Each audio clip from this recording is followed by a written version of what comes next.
Welcome to the Game Informer Show. I'm your host, Matt Helgeson. What the hell? Happy to be joined. That's right. Guess who's Bizak? What up? Happy today to be joined by my guest, Kim Wallace. Hello. My favorite, Joe Michael Juba. That's me. That's a callback. Wow, nice. Wait. Ben You called Hansen. him your favorite? No, you're my favorite. Oh, okay. I don't like Joe that No, much. wait, no. My favorite was the lead into my introduction. Oh my God, here we go. And Ben Hansen. Hey, everybody. How's it I'm going, still everybody? here, too. Yeah. Who are you, Matt Helgeson, for new listeners? You know, that's a good question. I actually started this show some 400, I understand, episodes ago. In the 400 days- episodes ago. In the days of yore. It's crazy. Technically, yes. Matt Helgeson. So this is the 400th episode of this show, Uh-huh. including all special editions. Oh, so you counted. No. I went back. I Wow. added up all special editions. Wow. What do you think the number's really at, including special editions? Oh, so this is just like okay. This is 400 vanilla. 500? 513. I was going to say, Wow. yeah. Because, I mean, you figure pretty much a lot of cover stories would get them. Yep. You know, anytime that was maybe a developer that happened to Yep. be here, you might do a little Q&A, like whatever. Yeah. Ken Levine or something like that, you know? Yeah, going back to the archives Yeah. to count all these up, it was crazy to see the amount of developers that have been on the show. Yeah. Like, you did a special edition for like Uncharted 2, Oh no. God. having like Wow. Neil and Bruce on back then. Maybe even Wow. Amy was Yeah. on that one. It's just wild to go through the entire history. It's like, Yeah. I think every developer in the industry has We been made on this them into podcast. stars. Neil Druckmann was nothing. A little dopey dweeb. Yeah. So Kingmaker Matt Helgeson is back to... That's crazy. Yeah, I remember because we were doing the new website and I tried to learn Pro Tools in like 12 hours and it wouldn't export right. And I had two friends, shout out to Neil Weir, John Miller, that like do studio stuff. And I was like on the phone, like having them like walk me through Pro Tools, like how to like literally export a file and like set up a project and stuff. Cause I had no idea. And then uploading the file was a piece Yeah. of cake Oh, after yeah. that. Oh, yeah. It was a piece of So, cake on yeah. that website. Just the best. So, Hanson, how long have you been the host? Well, or how long has about Matt not been the host? 3, When did I honestly, exactly almost 3 years. Wow, So it was like- it's been that long. Yeah. Yeah, May 2015. So let's see. In that time, do you remember Tim Turry? Oh yeah. Okay. He was the co-host for a little bit. Listen, I love Tim. Okay, Why would he- how could I forget? I would Tim hope you Curry would. man you worked with for about 5 years? Yeah. You might. Yeah. He left and now he works at Capcom, and they made a new Yes. Resident Evil and a new Yes. Mega Man, and he worked on that, which is pretty weird. Let's see what else. Do you remember that game Fortnite that was on our cover that no one cared about when we had it on the cover? Yes. Yeah, now it's the biggest thing in the world, and I think it technically owns our lives. That's what I understand. It's done very well for itself. Okay. Good. Do you remember Leo Vader, like that little kid who was at a concert? Oh or yeah, something he that you was went like to? Leo Vader was in a very popular band called the Shoe Shiners. They were Is that right? they were hot, man. They were a hot club band back in the day. Well, we decided to hire him based Oh, cool. solely on the shoe shiner knowledge Yeah. to have him on here. So he's in the booth right now behind you. We actually thought we were hiring a shoe shiner. Yeah. We desperately need Leo. a Game Informer. Also, let's see. Kingdom Hearts 3 hadn't been released yet. They were still working on that one. They've been working on it for around 10 years or Yeah. so by the time So you that's left. still a constant. Yeah. Okay, on this but no one- episode, we're no one- diving in on a lot of stuff, including Right. Kingdom Hearts 3. Kim, you've actually played it. We're also It's real. It's totally real. We're going It's to talk real. about what it's actually like to play that game. Also talk about Call of Duty Black Ops 4. We'll talk about Battlefield 5 Oh, next I'm week. I'm stoked for the single player. Yeah, we got bad news, Helgeson. Sorry, I'm trolling. You got it. Battlefield 5, we'll talk about next week. Hopefully, Matt Burtz will be here to talk about actually playing that game. He should be. But let's see. Detroit Become Human. We're going to talk about that. Kim reviewed that. Joe's been playing that. Dark Souls Remastered a little bit. Emails in the middle of the show, which Helgeson, you'll come back and join Yeah, for. absolutely. Fantastic. And then back after the show, E3 predictions. Remember how fun that is, Helgeson? I forgot. It's kind of weird. I've lost the like E3, like dread in my life. I'm not like stressed out or whatever. I'd be interested to hear your predictions for it, considering that you've been more or less unplugged. Yeah. Living in a cabin for 3 yes, years. exactly. I'm like the Unabomber, basically. Oh my God. Pretty much. Nope. Yeah. All right. But let's start with Detroit Become Human. Biggest release this week. I'm glad to have you here, Matt, because you actually reviewed Beyond Two Souls for us. I did. Do you remember what you gave I think it? I played Heavy Rain as well. I think Oh, I might great. have been the second on Heavy Rain. Okay. Perhaps. that could be. I don't know. Okay, so Detroit Become Human. Here's what it's like in the office for everybody is I feel like there's a lot of whispering and murmuring about like, you won't believe some of the stuff in Detroit Become Human. It gets weird. It's exactly as David Cage used to imagine it. But Kim, I don't know overall your thoughts on the game. Like, how is Detroit Become Human? It is much better than Beyond. Really? Wow. The thing with it is it's a really engrossing game. Like you get captivated by it very quickly, and it starts off pretty normal, as does. And then you go on Okay. more further through the game, and it falls into typical problems that we've had with David Cage games, which is just that there's plot holes, there's stuff that's unexplained. But what's amazing about it is, like I said, the scope of choice and how much they rewrote different scenes. And like I was talking to Joe this morning, and certain things I got he didn't see, and vice versa. And I replayed the game twice, and then also like did 4 times on the ending just to see all the different variations. And there's so many different things that you can end up with.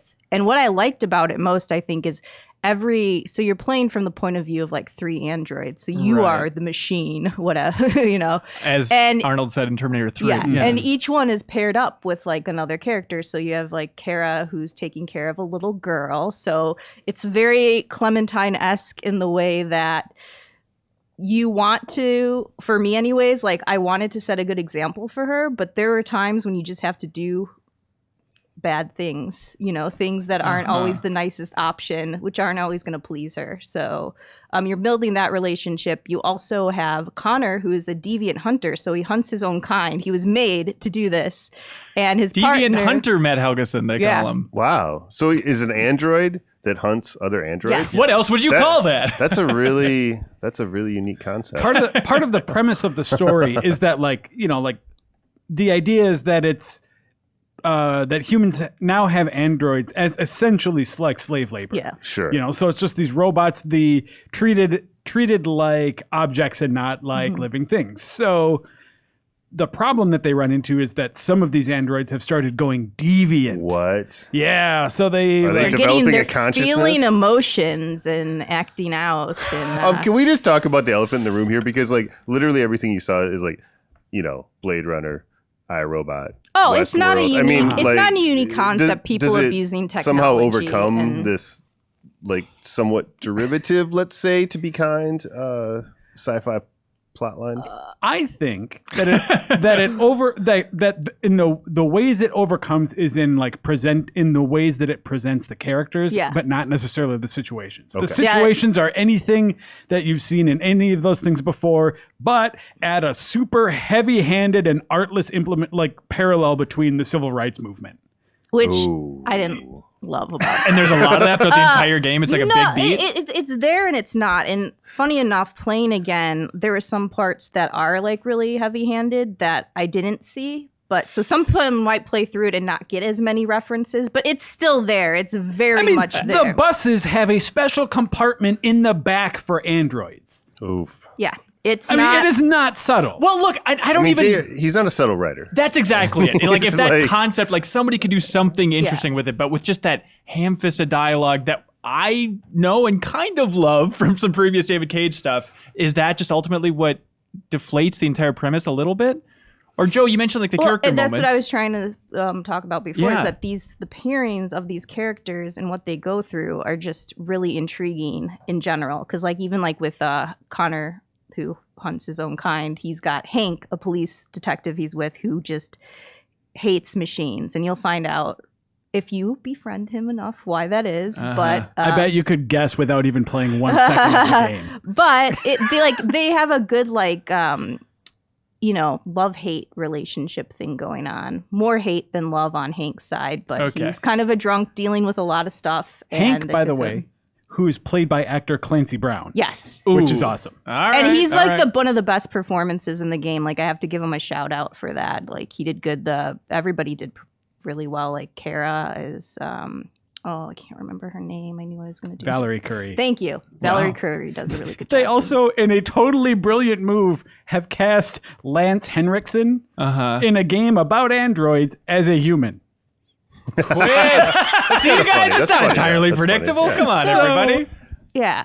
Yeah, it's basically what you've expect from a David Cage game, right? You're Yeah. going to have chase scenes, you're going to have investigations. Quick time events. You have many A lot quick of time, it. a lot of fights, Okay. dialogue options, and going down, making different choices to go down different paths. So Can I- sometimes, Can I ask? Because I did do a little homework.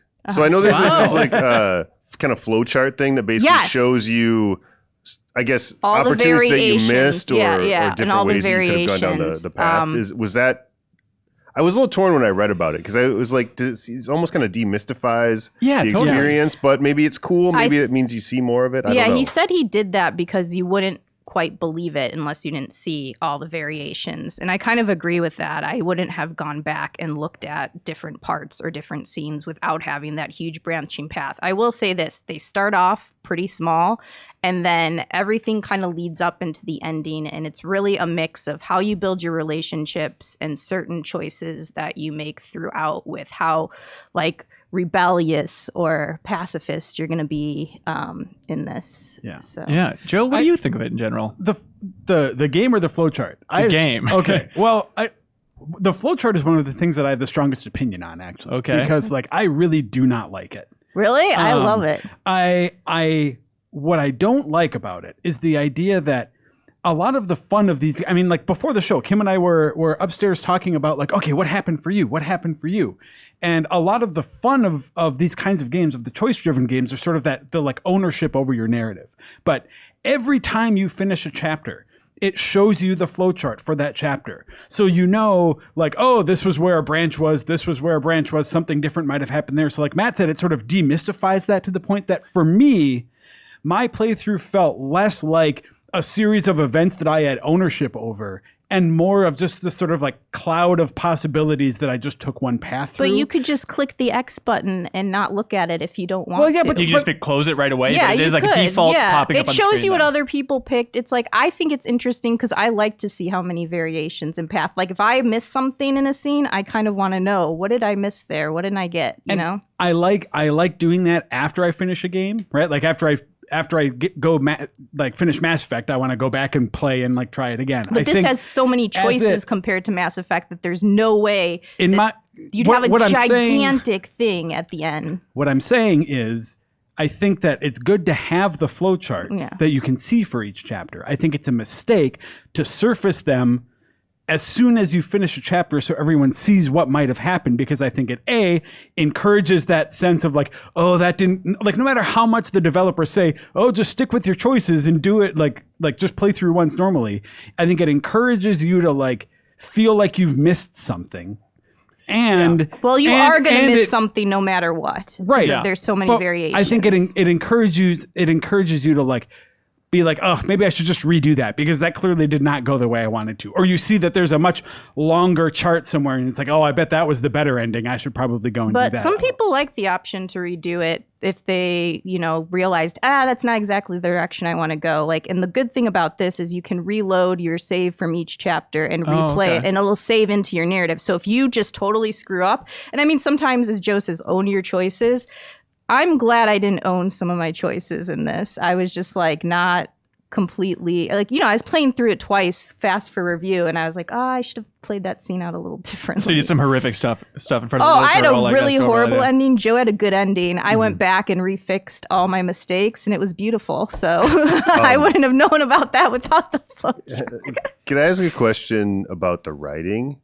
Is it quirkily mediocre or terrible? I will say what I like. Because that's kind of the range. Yeah, I will say what David Cage does very well is those little moments, those little interactions between characters, the dialogue between them.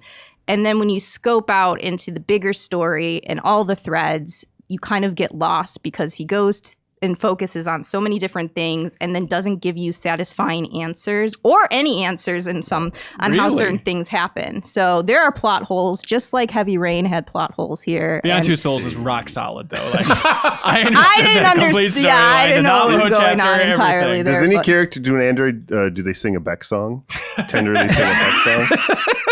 Well, there is a homeless man who sings. It's not a Beck song. It's close. Oh, that's close. There's also something that will involve singing. I will just say that. Ooh, possibly robots. Possibly with your choices. That's what I got to say. What I think deserves praise here is just how much there is with choice and the variations. Yeah. And if you can write a different scene so many different ways, because one thing that he had said is that you really have to commit to it. And most developers don't want to take the time to rewrite scenes, to change this. And everybody's been asking, make my choices matter, make them matter somehow.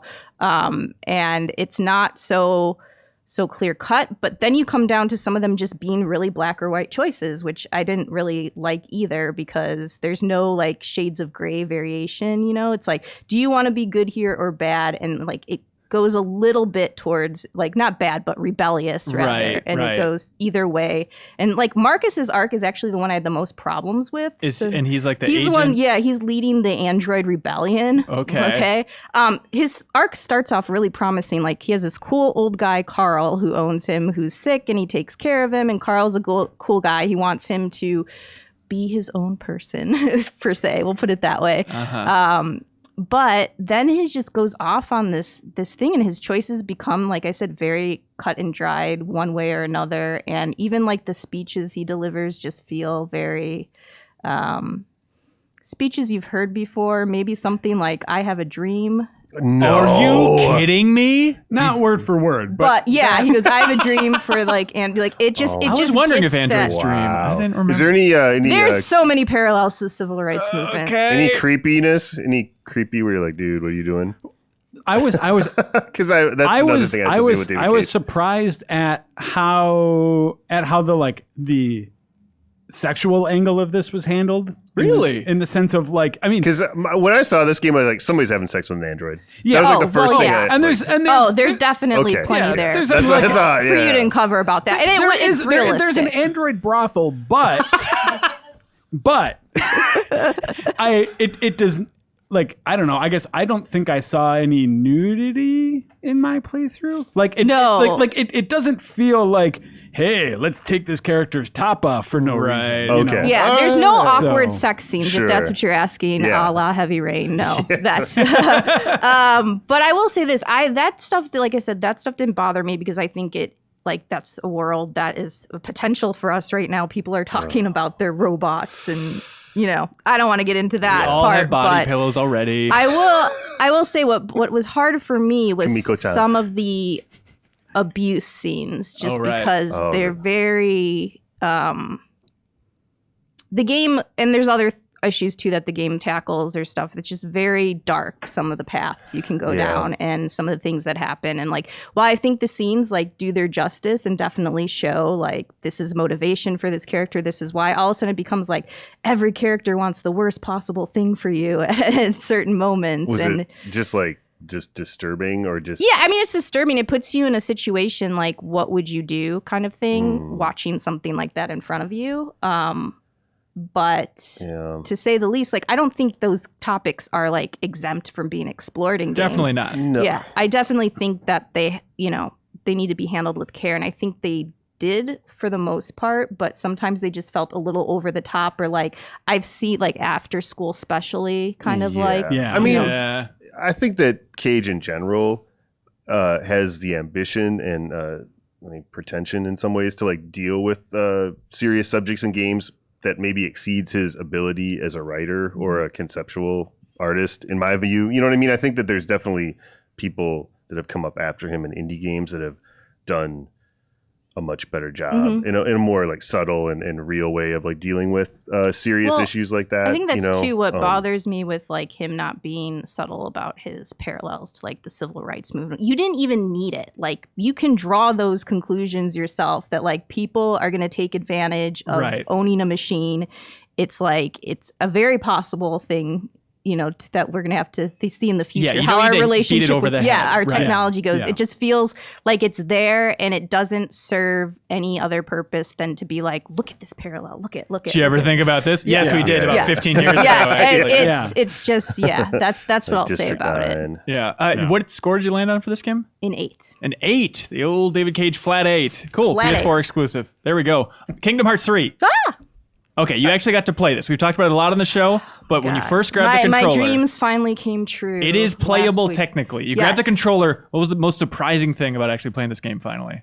Sensory overload with how many options you have now in battles. Like, Kingdom Hearts has always been about landing cool combos, having a mix of attack, but this game just takes it like to a whole nother level that at times I was watching more of like my attack commands than actually what was going on screen, because you have Keyblade transformations first off. Early Okay. Keyblades have 2. as you go on, most of them have 3. So like your Keyblade could turn into a rocket with Bud and Woody on it, or you could have dual yo-yos that you fling out. They change up the combat and how you like play. One, I had like a huge hammer and I was like Thor, lunging it around like literally licensed Thor. No. Oh, okay. But that would be cool. That's the comparison I make. What are you gonna say? My big question about this, Oh God, is just like, okay, it's been 13 years since Kingdom Hearts 2 came out on PS2. We're all much different people than we were. Well, no, but when Kingdom Hearts 2 came out. Some of the other hands-on impressions of this I was reading were like, this still kind of feels like a PS2 game. It does not feel like a PS2 game to you? No, not really. But that's what Kingdom Hearts feels like. So maybe if you're a Kingdom Hearts fan, it's not the end of the world. Yeah, I it's mean, like, it feels like the old games. Here's the thing. They like up the Disney spectacle. Like even everything that they've been doing from the previous games, like have all evolved. So it's a very cross between what you played in Dream Drop Distance and a Fragmentary Passage, which was the extra Aqua demo that you played. Okay. 2.0. Hanson knows exactly what you're talking Aqua Okay. demo. Got it. But 2.8. so to say that is that combat feels good. Like the camera still is the Kingdom Hearts camera. That's not going away. But And that's a bad thing? yeah, it's the series has always had camera issues. I don't think you Okay. can go around that. But there's just like a pop and a pep and a faster motion to everything. So even with Keyblade transformations, you have your magic attacks. With those, you can chain up into higher versions. Then you have attractions. So attractions can only be activated at certain times, like they're set in specific motions. So you can, do Big Magic Mountain or ride teacups and. So you're summoning different Disneyland Yeah, attractions. to kill enemies. It's pretty cool. Take this teacup. Whoa, okay. So like I get like across character universe, but there's actually summoning like physical rides Yep. from That's Disney cool, man. World. Joe, you can't come down on that. The teacups were so awesome because I was like floating around like I would when you spin them and just trying to angle myself into enemies. I loved it. It was I like fun. the teacups. I would question, are camera issues on a big budget third-person game in 2018 acceptable? Like on any level? It's a great question. I mean, because, even like, Final that to Fantasy me- 15's camera isn't great. Square's not great with cameras, so well, is that it- may, but yeah. it's like, but that's I'm something ju- that like it deserves criticism. like we've Yeah. come a long way. You don't play a lot of games that to me feel like have technical wonkiness like that much anymore. Well, I don't mean, know. this was also first playable, so I don't know what they're going to tweak because also you had access to links, which were like in previous games summons. So like I called Wreck-It Ralph and I could use wow. him for special attacks, and he had his 3 sets of different attacks you could do. Like you could build for him and then like jump off it and like release like attack an enemy. Sounds fun. hardcore. So is it just more complex combat Yeah, overall? it's it's just like more. My only worry okay. about this is like there is so much going on at every moment that it almost feels too much. And I didn't know if they just dialed it up for the demo because it's very possible that they just wanted to show off like all the stuff that combat offers. Yeah. But it was still cool to play. It's still like, I don't know if you I always say being a Kingdom Hearts fan, you either get it or you don't. And I obviously get it. And I've been thinking about it since I've been playing it. And, I can't say how the whole game's going to turn out, but I love that they've got the Pixar worlds that we haven't had before. Toy That's cool. So Story, Toy Monster Story- Inc. Oh, that's right. Yeah. Yeah. How many worlds are typically in these games? Like, do you feel like you know the majority of depends. them that So, this game has at this The point? only thing that bothers me is I'd asked Nomura way back. I did an interview with him like last July. It was like the first time he was releasing information, and he's like, I asked how many worlds, and of course they wouldn't confirm, and he's like, well, what we're trying to do is offer more to do in each world, which makes me think there might be less and more like That's an easy PR tagline. Helgeson knows all about this now in the marketing realm. That's an easy right. PR tagline. Well, That's and what I that's what I also do got every day. to, there's also, they did special things for each level. So Toy Story has like a specific place called Galaxy Toys that was created for this. You still go in Andy's bedroom and kind of get that vibe of Okay. that. But in Galaxy Toys, you can just jump into these giant mechs, and there's like 3 different ones, and they all have different attacks. And just like, as your mech is getting like low, you can eject and go into another one. And Titanfall and Toy there's Story. just All right. so much going on here. Why wouldn't it be Elle's Toy Barn? They already have a toy store in the Toy Story universe. Well, I was saying, I'm going to get geeky here. The flow motion from like Dream Drop and like even Fragmentary Passage, which means you can like use the environment to like chain your combos. So you can like go on rails. spin around on poles and Okay. get oomph into your attacks. It Yeah. just makes it feel really fun with all the possibilities. So it seems like from the perspective of a longtime Kingdom Hearts fan, this game is exactly what you want it to be. So I don't know if it's going to be. Well, no, I so only far. played such a short bit where like I have some concerns, but I keep thinking about it, and I think that's a good thing. I don't think this game has so much expectations and stuff Yeah. weighing on it because I don't know how they're going to conclude this arc we've been following for, So Sora's these- going to die. They All the other said favorite it's characters the are end going of down. the Xanart arc, but Which arc? Oh my god, I just Xander? Don't worry. You don't about get Don't it. worry about You it. don't Don't get worry. I don't. I'm sorry. I want to try. Um, I want to try Kingdom Hearts 3. Am I just going to be overwhelmed? Well, yeah, probably. Okay. It's like they try to be like, oh, newcomers will want to play the other games in the series once they play it, or like they should play the new games now. Like he doesn't even give like a newcomers can go in just fine type of answer. Like Doesn't there listen to is any some marketing. So, okay, here's the extent I'm willing to give it a go. I'll watch a 20-minute story summary on YouTube. If I see a 30-minute story summary before jumping into 3, I'm not watching it. No, Something you tells- can definitely go to YouTube and get caught up on. I know. The I'm just story. saying there's a limit to that, even though 20 minutes should do it, right? There's some very touching moments that you need to see Okay. to fully get the emotional impact. All right, I'm sure. How many times? I'm really surprised you haven't played Kingdom Hearts. I know. I started playing It's the really first weird. one, but it made me nauseous. I get nauseated very easily, Camera. along with Joe Juba here. Camera. And yeah, it was the camera in that first one. I was running around on the island or whatever in that starting area, and it's like, well, I want to puke. All right, see ya. I just have never gone back. That game doesn't do that to me though. That's weird. I don't know what it was. The frame rate or something was weird in that one. But when's that game coming out again, Kim?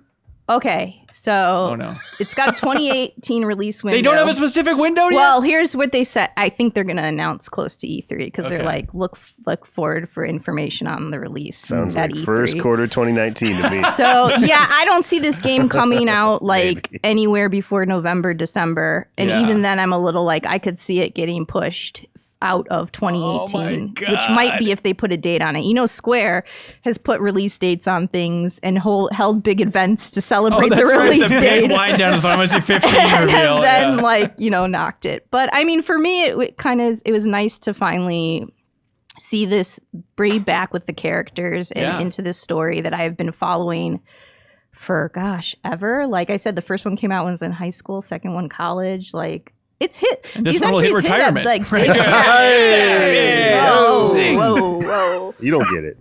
But yeah, you don't get it. That's what I'm saying. There we You go, don't Kim. get That it sounds either. good. Kim, You don't get it. you sound like a dude explaining the band Tool to his girlfriend. In a good way. In a good way, Kim. Yeah, don't worry. I just have so much enthusiasm for this. No, game. that's It's awesome. fine. That's what I good. love That's great. about me. I love to go to Disney, so You're putting even, like- attractions in there is just Look at it. fabulous for me. See, She has a got it. cup. How on That's- brand? How on brand? She's drinking out of a giant decapitated Mickey Mouse head right now. If you're just listening to the audio version, Matt Helgeson. So we do something on this podcast now. I know it's a wacky Sure, world where let's there's do it. cameras and all this confusing stuff. Yeah, what we do I'm is we find it clap disconcerting. people to bring them in and out of the podcast to basically switch to the next segment. Ooh, like So, I'm horrible at this. So I here's the always trick. like screw a it up. teleportation. It's thing. exactly like that. Yeah, It's that's all three of you have to clap. And Helgeson, you're coming back later, Yeah. no matter Yep. what. Three of you want to clap Oh my at the same God, time, get out of here? Oh my god. Oh my All god. right, on 3. 1, 2, 3. Hey, Dan Stereo Vasquez. Hello. Hell of a replacement, I say. Two Whoa. fine young gentlemen here. Indeed. You Yeah. got it. We're here to talk about Call of Duty Black Ops 4. I know Whoa. everyone's talking about Battlefield 5. Are they? Yeah, they are. I think we're talking about Call of Duty Black Ops. Right now, we're going to talk about Call of Duty. Battlefield 5, we'll talk about next week and stuff and have a Okay. more head-to-head comparison once we had people that played both. But Nice. Call of Duty Black Ops 4, Dan Tag. Yes, wow. You went to an event for this thing. Big unveiling. Yeah. Everybody was wondering, is the single player, biggest question was whether the campaign is out. Campaign is out. Right. But do we get a lot more for it? And my assessment of what we know currently is yes, absolutely. So you went to an event, you played it as well, right? We did get to play the traditional multiplayer, which obviously has some significant changes, but the other stuff that was on the menu, far more interesting than the multiplayer component, even though the multiplayer is cool and all. Yeah. But the stuff that we didn't see, I'd say, is way more interesting than the stuff we did see. Okay, we have to work through all this stuff. It'll know be we very do. fun. Let's start with the biggest. I watched that live stream. It was Okay. interesting because just on a messaging level, that's what I'm fascinated by in the industry. Is, Sure. as I age into the industry, it's more of like, how do you communicate in this hour-long live stream that they're gutting 1/3 of the entire Call of Duty experience and soften it a little bit, right? Yeah, they did, man, they did. You know what? As somebody who maybe like 1 out of 3 of the campaigns are good, Sure. If you have the last 10 CODs. Well, You know? okay. And Conservative. You play those, and I get it. Except for the people who really love the campaigns, I understand you're losing something, and I do get that.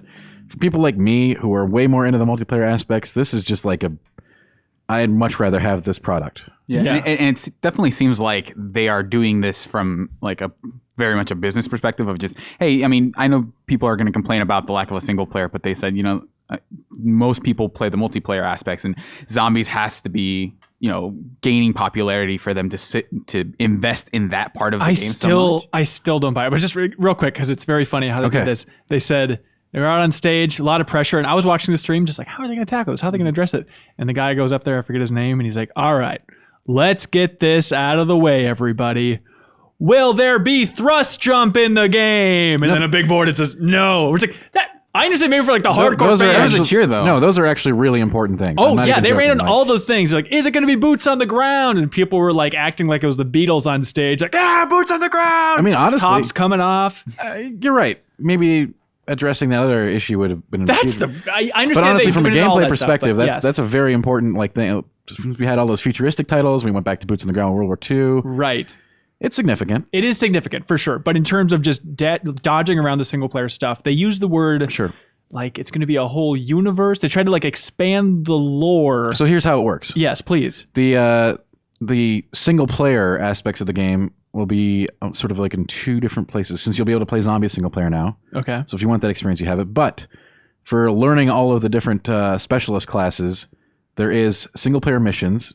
So there's sort of like I don't want to say glorified tutorial, but It's basically, Rainbow Six Siege. it's basically teaching you how to play the class with a story that happens between Black Ops 2 and 3. Right. So there is a narrative.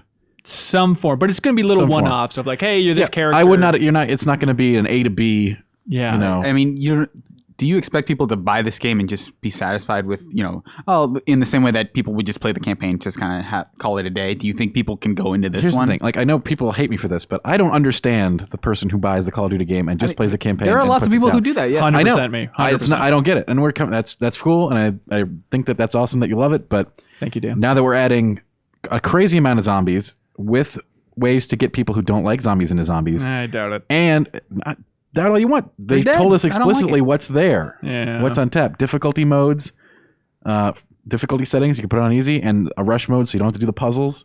Okay, that does All sound right, good. all Getting right. the puzzles Just out get of in the there. story. The stories of those are freaky and great, and that's Treyarch's specialty, honestly. And then, of course, the elephant in the room, Battle Royale. Blackout. That's right. Holy cow. And the scope and ambition of that, we haven't seen it yet, obviously. They had, if you didn't Absurd. watch the reveal, Absurd, right? yeah, it's kind of like this. They have a teaser video where it's kind of this camera flying through a mesh of It's this very one layer. cheesy. So how big is this, Dan? What exactly is this going to be like? What do we They know have about said Blackout? 1,500 times as big as Nuketown, the map. Has anybody crunched the numbers to figure out how that compares to like PUBG's Island or People anything? have tried It's to the size crunch of it. Texas. People have tried to crunch it, but they've crunched it different ways. I guess because of the dimensions. Yeah. So I don't know how exactly it's going to be. But here's obviously the really crazy thing: land, air, and sea vehicles, Vehicles in Call of Duty. from all throughout the Black Ops franchise, And all characters from throughout, Characters. including zombies. including characters from zombies. They didn't say zombies explicitly. Exactly, but including the characters from zombies. That's it. So like Correct. in theory, that Jeff Goldblum character from Black Ops 3 will be in this Absolutely. Battle Royale mode in the next Call of Duty. Absolutely, That's insane. isn't it? And the most confusing part beyond that is they also said like fragments, I forget how they phrased this, of different maps So, will be in this. Let me tell you how it was conveyed to me via my understanding. And if you could do an impersonation of the guy you're interviewing, I'd appreciate it as well. I can't do that. Okay. But I can tell you that it's not going to be like, taking actual slices from the map and putting them into the map. So you're walking around on that map. It's more of like inspired locations. A bad example, but a good one would be like Blizzard World in Overwatch. So you've got the theme, right? The theme of this thing from Black Ops here. Maybe But you it's- stylize a little differently. Yeah, but So it's it's- going to be more extensive than like, okay, it's just like a cool looking urban environment. And then, hey, there's a mannequin as the reference to Nuketown, everybody. You're Right. like, I'm sure it will be, we don't know, but I'm generally positive that it will be a little bit more involved than that. Like the Nuketown area will be not just a mannequin and a sign that says Nuketown, okay, right? good. I think it's a really cool idea just to mesh everything together and to create this Also, I think Blackout, I think it's a good name for like a It's- Black Ops for the focus battle royale. It fits. It fits. It totally I like works. it. And I love just Black Ops as a sub brand just folding in on itself in this strange way. I do, and this is what we traded campaign for, ostensibly. And right. Yeah, I think it's crazy.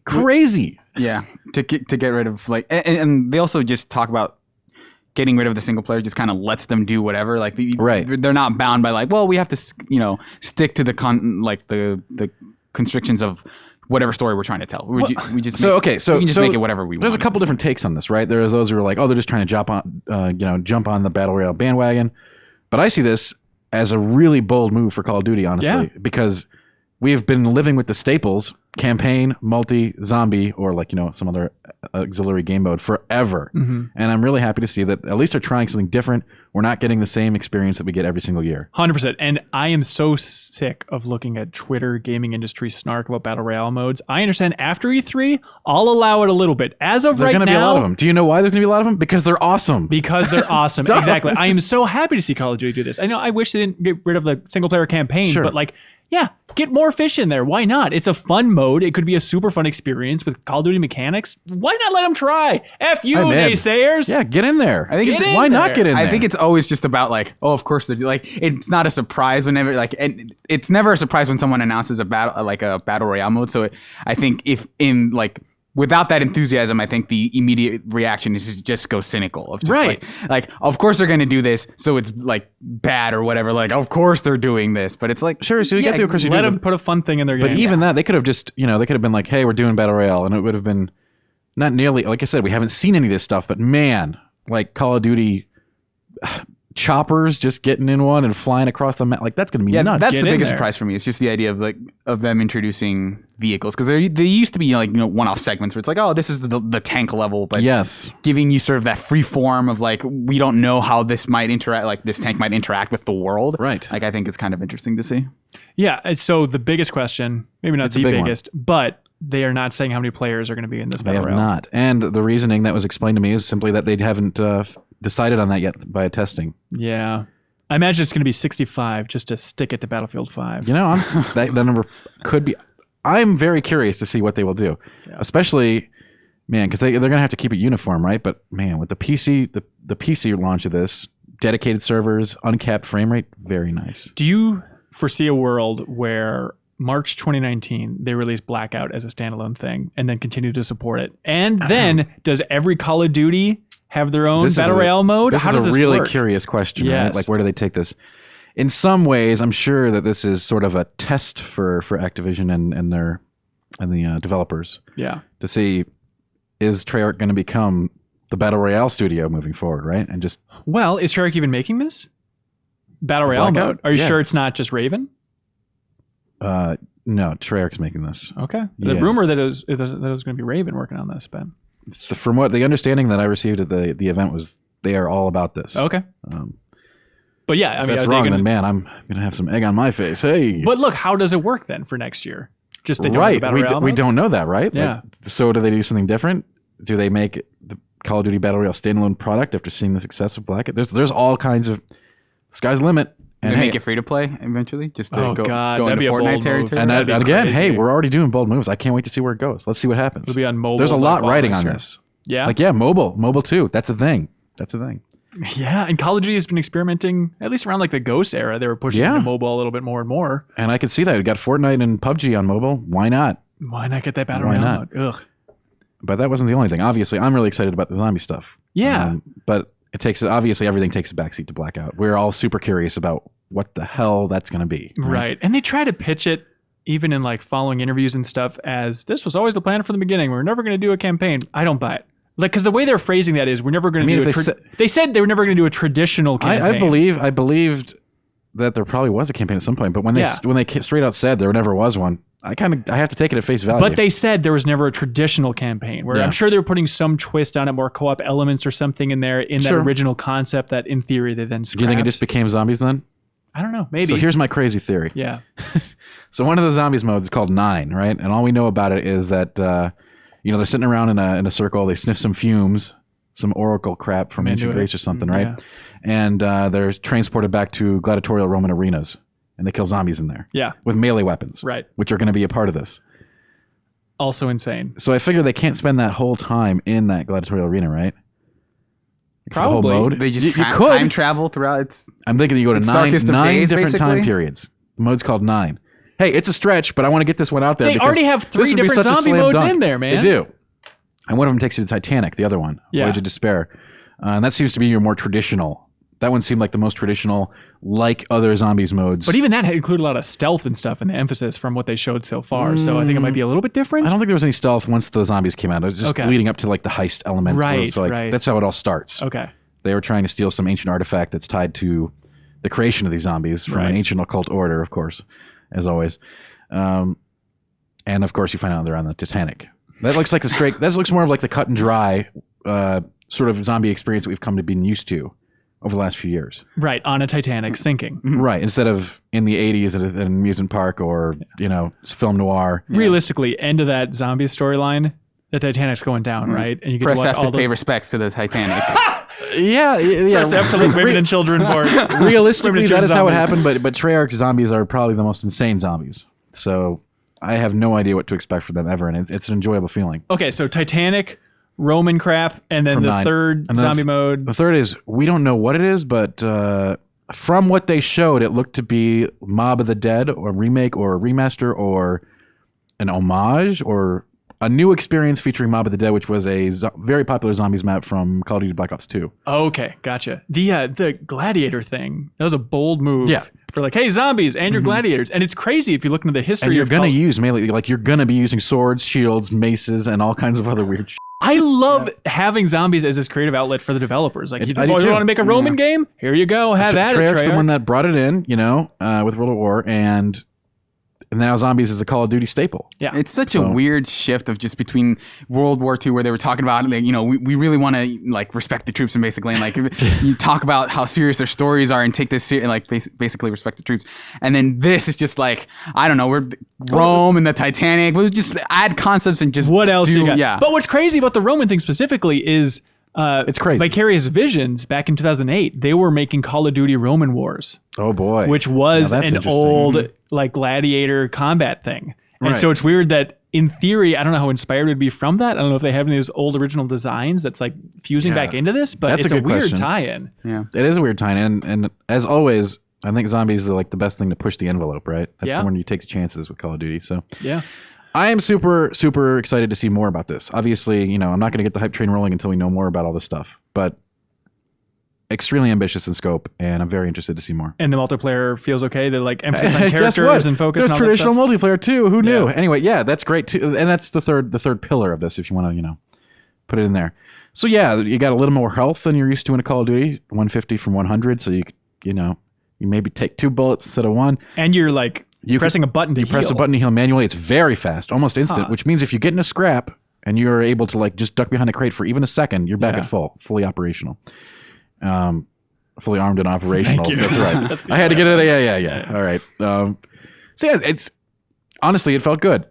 It felt fun. We got hands on with that, but like at the same time, it was just this other stuff looming over that so hard. Like, don't get me wrong, I love traditional Call of Duty multiplayer, but like these other stuff, like it's like having like I don't know, a piece of candy when you could have cake, pie, and ice cream and all this other stuff just sitting there, but you can't have Plato's that. Dilemma, I think they called it. Yeah, Plato's Choice. It's a classic. Plato's Closet. Plato's love cake.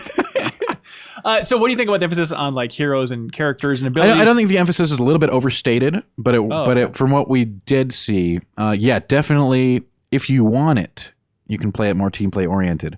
You don't have to take the character specials. You can take just traditional grenades and other stuff in that slot. Okay. But the other cool stuff, like if you want to set up respawn beacons to help like your team get back to the fight right on the point, that's great. You can do that. You can do recon for the fog of war, which is really cool. Like you can cut through that. You got, a dedicated medics kind of thing. Obviously, you're not just sitting around healing someone like TF2 or you just, or Mercy or anything like that. But you have more team-based abilities to sort of encourage team play instead of spawn, kill, spawn, kill, spawn, kill, spawn, kill, which is, there's nothing wrong with that. But it is a little bit more team focused. Like I found myself, instead of going rogue and just trying to get those shotgun back of the head shots, sticking with your teammates works out for you. Good. Which is, it feels organic. It doesn't feel like you're forced into it or anything. It just feels like you're having a good time playing. You're still getting those big kills, but you're having fun with your teammates. And one of the weird things on the messaging front too, just trying to find any way to talk around the single player lack thereof in that stream, is they made a big push, this whole dev diary thing on like, hey, we're making a re-emphasis on the PC version of Call of Duty. This is going to be great. We're having Beanox, the studio, focus just on this. This is going to be great. And the grand reveal of Battle.net, which I think we all Battle.net. It's so big, but I'm pretty sure we all saw this coming, right? I think it was like, yeah, maybe the writing they'll was do on that. the wall. But with Destiny, it was like, well, it makes sense. I guess RPG type of thing. And now Call of Duty, it's like, all right, floodgates open. If you're an Activision studio and you don't get on Battle.net, you're getting on, slap in the face. You're getting on Battle.net now. I think we could just say that, right? Really? Now everybody, you think? Not everybody, but it's going to trickle down, right? It's going to be first just the really big ones, and then maybe some smaller ones. Spyro the Dragon, baby. That you have to that you have to scroll down on Battle.net to get to. Like there are this little. I love that idea. Serial, do you have a guess? Spyro the Dragon Spyro remastered trilogy. Is it going to be No on way. Battle.net? No way. Okay, so the Not a gates are remaster. completely open. Not a remaster, dude. It would sell twice as many on PC if it was That's on there. fair. Actually, that's probably not true. It would Steam's sell. It would weird. sell more. Well, think about it. You'd be on World of Warcraft, and you'd say your friend is logged in, and they're playing Spyro. You'd be like, man, I want to go play that. Check it out. But obviously for Activision, it makes sense just to be like, well, let's not give 30% of our money to Valve I know. over and over and over again. It makes Like, complete sense to me, and having Battle.net's infrastructure is obscene for any game. Like all their social structures and systems, and that stuff's amazing. Dedicated servers, uncapped frame rate. Oh, that sounds great. Seriously. Oh, no. Yeah. Very I good. can't wait. So feeling good about it. Black Ops 4? Again, from what we know, extremely optimistic. Absolutely. Extremely. Yeah. There we go. Holy And I cow. am sorry if you're going to miss out on the campaign that has some guy mumbling about a frozen forest for 4 hours, and then I think we can- can I all can agree they live can without do that. better than Black Ops 3's campaign. There's offenders out there. Some people like I'm it. sure there are. You know, Those are bad people. I How like. dare you? As I said long ago in the review, I like the fact that they took extreme risk with that and just went crazy with it. But the campaign itself was what sucked, not precisely the story. Like it was just even though they brought in all kinds of cool stuff like wolves and the frozen forest and mind-bending craziness, it was still at the end you're just walking down a corridor, getting behind cover and shooting the same guy for 8 hours. And Yeah. that's not fun to me. I like watching Christopher Maloney act. Just Who doesn't? Who Yeah. doesn't? You know what? I like watching Christopher Maloney act too more than Jon Snow in Infinite. Anyway, All right. Enough. All right, campaigns. all right. Campaigns are fun, damn it. Dark Souls Remastered. hey, that's a campaign. This is a campaign. So It's all single player campaign. is this thing out now? It is out. What is it going live Thursday? Yeah. It's out Friday. It's out Friday, ladies and gentlemen. Serial, you're a big fan of Dark Souls in general, but you haven't had a chance to check out the remaster, No, I right? haven't. Dantech, you had to review the remaster, sure which is did. always a tricky thing. It is because what are you reviewing? Are you reviewing Right. a game? Are you reviewing a master? I don't know. Good It's to get it out always a there. mix of like, how well does this title Exactly, hold up exactly. versus like, how good is this remake? And that is the approach that we took with it. Yes. So you played through the first Dark Souls again. That's right. What'd you You think? don't have to twist my arm to play through Dark Souls again. I'll tell you that. Daddy. Yeah. So it's great. Obviously, it's great in 60. You can tell the difference. There's lots of places in the original release on console that chugged. As a PC player, I didn't really experience a whole lot of this. The first time I played Dark Souls was on PC with Durante's famous DS Fix mod. So I was getting a lot of the benefits of this years ago, as I assume many other PC players will. However, if you're on console, this is like a revelation, right? No more like watching your console start making noises as you try to go through Blighttown as it overheats and explodes. What is the status of Blighttown for the remaster? It's fine, completely fine. No drops at all. Runs at 60. Runs at 60. Look at that. I know. Game changer. And Definitely. This is out on everything, not Not Switch, yet. So we don't. This is not an evaluation of that version by any stretch. We only Yeah. played it on PS4. Okay. So And they said that's going to be at 30, right? Or is that when it's honestly, I have know. no idea about the Switch version. I just know it was delayed. I know I'd be that curious it's like to see a, if that holds up, if that runs at 60 as well. it's a completely different studio that's doing it. I think Yes, it's some it Chinese is. developer, It is right? a different that's working on it? studio doing it. Yeah. Okay, yeah, curious to see. Are you excited to play through it again, Serial? Yeah, I think I could. I think that game is perfect for Switch. Like at this point, because I understand it pretty well at this point, and just having something like that to Is that what you just get on the plane and then just start screaming and throwing it at you? I like the idea of separating the two Joy-Cons though and trying to play Dark Souls with like your arms in a Christ pose. Swing your left hand to for one weapon and then block. Yeah, I don't the know other. about that. So you're not excited about the 60 frames as much as you just want it on the go? I'm willing to sacrifice the extra frames for portability. I don't want to go back to not for that game. Like it feels crisper. It really helps with that game, honestly. Just remembering some of the old console where you're like you're fighting a boss and all of a sudden everything just sort of slows down. If it is a solid 30, I'm all right. I'm willing to give it up. But if if I find out that it chugs at Blighttown or whatever, like that, you start trying to maneuver around the tourist team and everything's just slowing down. if it's not like rock solid, then I'll probably. It's rock solid on PS4 the whole way through. So it was great. That's great. Anything in the design of it that stands out as annoying or different, like having gotten so used to like 3 and I would have really wanted to have something new. Just throw us a bone. It's one item. A new boss or something. A new boss would have been killer. But it's the full experience, exploits and all that you can get into. There is some modern convenience features, like you can map the buttons now, which is great. You can use multiple kinds of consumable items at the same time, so you don't have to like click every little bundle of souls. You can just pop 10 of them. So that's nice. Those are modern convenience options, but it doesn't feel as perky as Bloodborne or Dark Souls 3 even. Okay. But obviously the core game itself is much beloved by myself included. That's right. But I have to take it to task for some of the stuff in the second half of the game, as I did with the original release. Like Bed of Chaos is one of the worst boss designs of all time. And it does fall off towards the end. Yeah. There's definitely a fall-off period. Yeah. It's still a great game, an amazing game, and everyone should play it, especially now it's in 60. There we go. Dark Souls Remastered, everybody. Do you guys want to stay tuned for emails? Sure. I guess. Not you guys specifically. Oh. Like, let's get the a royal you. fresh. The royal you. And video viewers might have a little twist coming up in emails as well. But here's emails.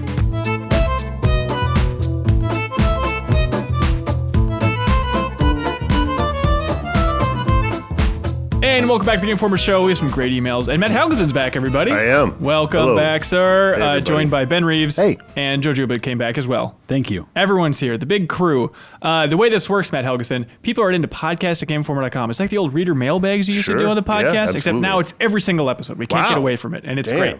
So people write into podcasts at GameInformer.com. We read through those emails. Then at the end of the show, the twist is we choose our absolute favorite. Number one best email, without a doubt. Yes, Joe Juba. I have a question. What kinds of things can they write into podcast at GameInformer.com? Oh, man, you wouldn't believe it, Helgeson. They write in with like feedback, comments, questions about the industry, games, quizzes, fan fiction. Games? Wow. What am I missing? Dares, challenges, dares, Dreams? games. Is street comedy still a thing? Let's find out this episode. Ben Reeves? Is that a dare? I dare you to I make don't me know. laugh. Okay, so we choose our absolute favorite, and then we find out where that person's from. We hunt them down, normally by them including. them down? Well, they Wow. usually include it in the email, sure, so it's yeah. much easier. And then we put it up on what we call Deviant the hunters. Put it up on the big board, Helgeson. So we just started doing this tactic. So we have Louisville. Oh, I see. Yeah. Yeah, we have Louisville, we got Paris, and Los Angeles. Those are the chosen places so far. International. The map Yeah. of God's country. That's what it is. That is very cool. And Noah from Los Angeles actually wrote in. He's the guy who just put it on the big board there. He says, "Hey guys, I was really excited when you chose my verbal outburst email for email of the week last week. So you guys wanted some fun facts about LA? Well, here's a couple. Okay. Ready? There are other cities that reside within Los Angeles. There's a total of 51 cities that are technically not part of Los Angeles, even though they're located in LA County. They have individual mayors and city halls, as well as slightly different laws. Santa Monica, Culver City, Malibu, Beverly Hills being the most notable. Fun fact number 2, if LA was its own country, its economy would be bigger than Saudi Arabia, Switzerland, and Sweden. Unclear if that's combined. Fact number 3, the coastline between Los Angeles and San Diego is the most populated coastline in the world. Wow. There we go. Those are fun facts. What do you love most about LA, Helgeson? You know, over the years, I came to love LA. Really? I did. What When turned I first, you around? I kind of LA's weirder than you think. Like the more places you go in LA, you find that there's all these little weird like places, and you have to go there a lot of times because I don't think it's like a New York where everything's like in your face, or like an East Coast city or a European city. But there's all these little niches and just odd stuff, and There's a lot of pockets of a like lot of the pockets of oddity. microcultures. You just have to drive for 2 hours to find Yeah. the next The one. less time you spend downtown, the better. Yes, downtown is not the greatest part of LA. Yeah, which for Though there's that kind of diamond district and stuff like that. That was kind of cool. If that's still going, I don't know.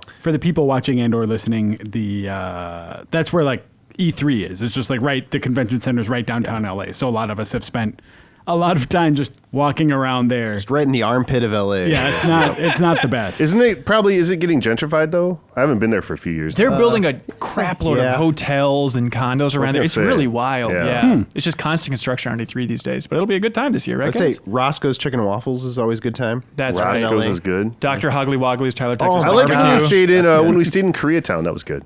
Yeah. We're Remember still that there year? all the time. Yeah, I we're love still in that hotel. The hotel Really? before that was not as good. Not the Bukowski Hotel? Yeah, No, no. no. Oh my God. He's just That saying was- this dump that was where Bukowski used to live or something. Me and Mike Futter's room had black mold growing in the bathroom. And we opened, there was an empty bar and there was guys like fighting in the parking lot all night. And then, remember when we walked in and like they had like the alarm was going off and it was just like the guts of the alarm spilled out and they like it was just going. I did not know that one. You weren't there? I was there, but I don't remember that. That's our particular- first moment. And then you asked the Star Tours thing why they were there, and they said Charles Bukowski used to live on this block. It's like, that makes sense. That's the only Oh, reason. I'm Yeah. sure Futter loved it. I'm sure he was just Oh. living in that room. He was eating Twizzlers all night, man. It's crazy. Shout out Mike Futter. What up? Andrew King from Jackson, Mississippi. Missouri? Mississippi. Jackson, we Am got I? married in a fever. There we go. Hotter than a He pepper says, sprout. Hey, Ben and the Geography gang. Hello. I recently started playing Assassin's Creed 2 for the first time in preparation for my honeymoon trip to Florence. That's the prep. damn. That's good. All right. It's Nice. great. Deserves a high Coincidence? spot. I also went to Florence on my honeymoon. Wait a minute. Are you married to Andrew King from Jackson? Yeah, that's right. Oh my God. In the Congratulations. He says, but that's right. Assassin's Creed 2 inspired me to start looking into the other games in the series, and I've read most of the Game Informer reviews for the AC games in the process. I like this idea, just like going back through a full series Yeah. review. One interesting highlight. In his review of Assassin's Creed 3, Matt Miller called it the largest and best Assassin's Creed game yet, an assessment that in hindsight is pretty out of step with popular opinion. So I have two questions. Given the 6 years that have passed since AC3's release, does Miller stand by that ecstatic initial assessment? I believe he does. Last time we Yeah. talked to him, Wait, tried to give him crap I think about he it. does. 3, the second. That's the one in second Italian. North America. Oh no, that's like what? That's Yeah, the Miller one loves with the North American the Like the revolutionary-ish War. time. Yeah. Where Connor basically does everything, every historical figure like Paul Revere and George Washington. He's like Forrest Gump. Yeah, Of like, he's the Forrest Gump of revolutionary Yeah. America. Yeah. So Andrew says, Wait, Miller thinks that's the best one. No, well, no. I maybe mean, now it's changed, but at the time he did. He's a fan, man. He's a nope. fan. okay, so what's the rest of the question? No, that's it. Just what's your least favorite thing about Miller? No. Oh, He okay. says, what games have you loved on release and soured on over time, seeing the wider gaming community sour on? Oh, we sour on them, or just the I think it's community better as a does? game you loved, and then you just see the internet and the wider community Yeah. just kind of really tear it down. Maybe once it's released, outside of like that early access window that maybe some journalists get, or versus like over the years. Yeah. Oh, I see. I was thinking it the other way around. Like people kind of soured on over the years. Like Bioshock Infinite feels like That's one. exactly the one I Yeah. was thinking of. Yeah. And I'm actually replaying that right now, just out of weird coincidence, and like, yeah, I still kind of like it. Like, it's not bad. Wait a minute. You also just replayed Bioshock 2, right? I've been like replaying all Wait, Bioshock, people yeah. soured on Infinite? Yeah. Yeah. Oh, yeah. Since Really? you've been gone, Helgeson, I guess that's a bad game now. I don't know why. Yeah, It's it was a confusing. good game when I left. No, World's sorry, changed. sorry, Sorry. Ken. Oh wait, what were the I other dropped games ball. that you thought were good? Oh, Metal Well- Gear Solid. That everybody hates. that one Everybody now. hates Yeah. it. Well, no, Yeah. actually, What? that I was never a big that's fan. my answer. Is Metal Gear Solid 4? Like, Oh, yeah. that's one of those that like. I mean, I gave that game a 10, and still really like that game. Wait, But- so what's with Infinite though? Because that was like Yeah, that shut up, was- Joe. okay. No, I'm just saying that was like universally praised. Yeah, I don't know what the criticism is. Dan Tagg is one of those guys that isn't the biggest fan of it. It's like, I give it like an 8 out of 10. I think it's the mechanics. Like the shooting is kind of basic. People think like As the opposed combat to wasn't that Bioshock exciting. Yeah. 1. people like the combat in 2 specifically, like the dual wielding and stuff. It seems like people are more on board for Although it. you can dual wield in Infinite, so I don't know what the problem is there. but- Interesting. Yeah, and maybe people think that like maybe it didn't go as far with its storytelling as you'd want, but like, I thought that was great. Combat in Infinite, I guess I can understand in the sense there's a lot more situations I think where you like walk into an area and it's just like, okay, there's going to be a fight here. There's a big like sky rail going around. Yeah. And okay, things that I can see Elizabeth is going to be able to do something with, even though there are no enemies around yet. And there is just a lot of fighting by the end of that game. I have a good one as well. Is it better than Metal Gear Solid 4, which Joe is trying to talk about? Oh, I'm sorry. sorry. You're fine, man. no, Joe. that Hold was on, what- I want to hear Matt's. What was he gonna say? No, 4. I Yeah, feel like Metal I'm one Gear of those Solid people 4. that has soured on it, Joe. So have you soured on it as well? No, I haven't. Like I love that game. I played it a lot. For me, I thought MGS4 did a great job of wrapping up all of these like plot threads and like bringing in some cool things that you'd maybe forgotten about or was wondering how it all tied together. I liked all that at the time. Now, I get that the whole like nanomachines did everything is sort of a I don't lame mind that, but an explanation, hour and a half cutscene of explaining that nanomachines Yeah, did see, everything. That's the part that I can't stand for. I anymore. liked that stuff. So, I want to go anyway, back and play it at some point. That for was sure. me. I don't know if this is fair, but the Tomb Raider, the early Tomb Raider games in general, I really love those. Part of that is just the way those have aged. So I don't know if Yeah. that really fits in with the question, but like going back to those first two, especially, which I played a lot of, it's nearly impossible. Nearly impossible. Helgeson, what do you got, man? Well, to Ben's point, almost every original PlayStation game, like it's hard to go back to a lot of those, Yeah. except for like Crash and a few of those. Any of the 3D But those are games. still remembered well. Yes, it's true. Yeah. I would say I think that people forget that LA Noire was actually pretty well received on release. And now I think it's kind of perceived as like a joke. I see a lot of memes of it and things like that. I wonder if that, since you left, honestly, if it has flipped back around with Eleanor. I Really? feel like it's on the upswing. I would love to see the graph of like the trend for these games. But I feel Is that like because Eleanor. didn't they do it in VR? Was that part of it? Yeah, and they remastered it. It's on the And Switch. they put it on Switch. Do you On think it was Switch with and- the Switch release? Like people started to replay it or something? Wow. see? Maybe, I don't know. But they also with the the remaster of it that came out on Switch, but also on PS4 and Xbox One too, Yeah. right? Is that like I think they sort of smoothed out some of the creases in terms of the way the interactions worked, so people didn't feel like they were getting that their intentions were being misrepresented when they were talking to people as often and things like that. Which for me was like why I stopped playing the game initially. Yeah. So You know, it'd be a fun game, and it's a visual thing, so I don't know how well it would work on this podcast for the audio listeners.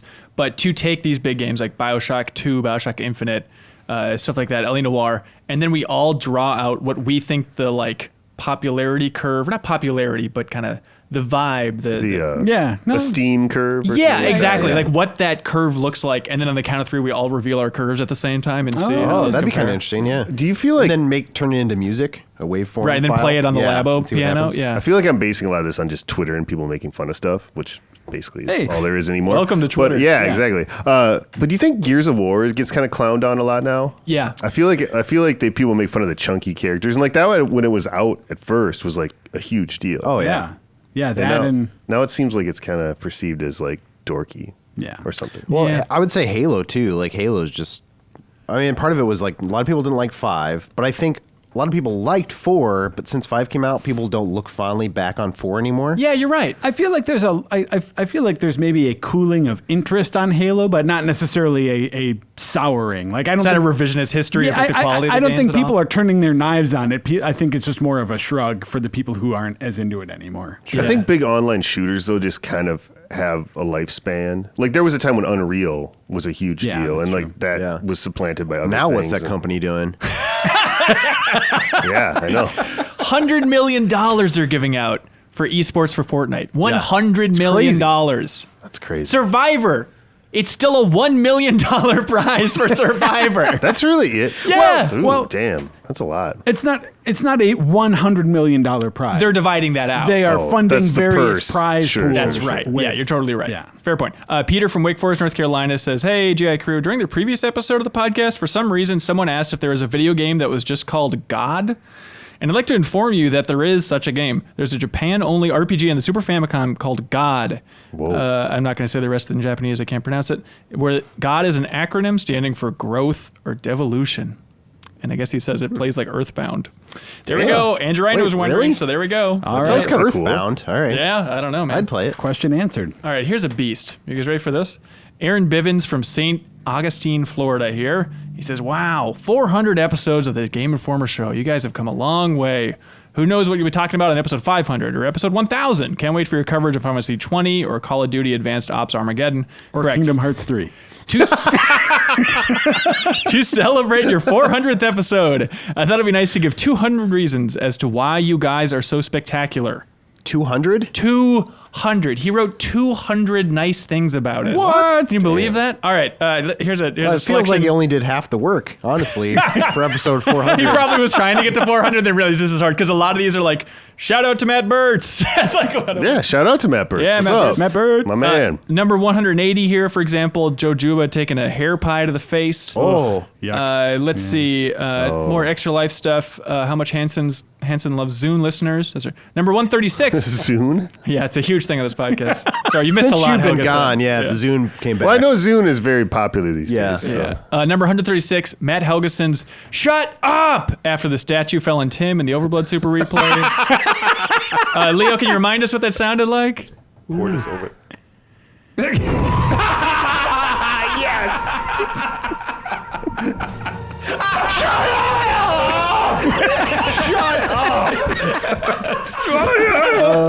You think you could recreate that now, Helgeson? That exact "shut That's up"? it. That was in the moment. Yeah. That was in the moment. Number 122, Joe Juba laughing when Shadow kicks Silver in the back of the head in the Sonic 2006 Super Replay.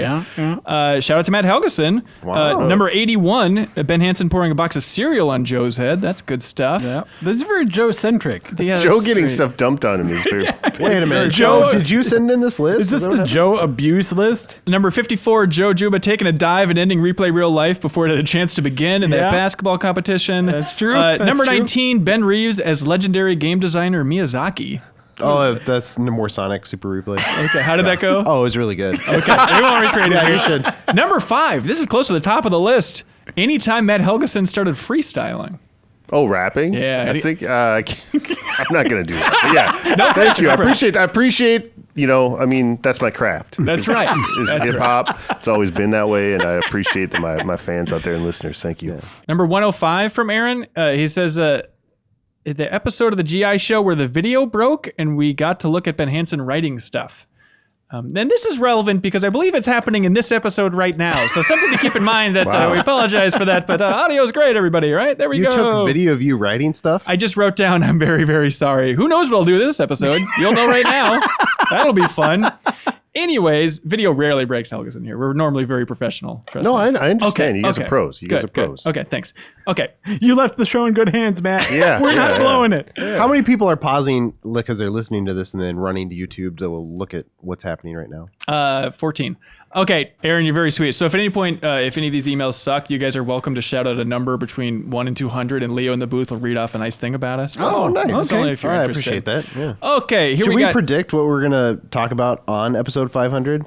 Oh, episode. Well, technically, said this it- is kind of episode 513 if you want to be specific. But episode 500, let's see. So that'll be 2 years from now. Okay. So I bet we'll have the, what we know about the PlayStation 5 versus the couple of lingering questions we still have. Something Okay. like that type of discussion, right? Yeah. Okay. I think somebody will send us in an email asking us what the specs of the PlayStation 5 are going to be.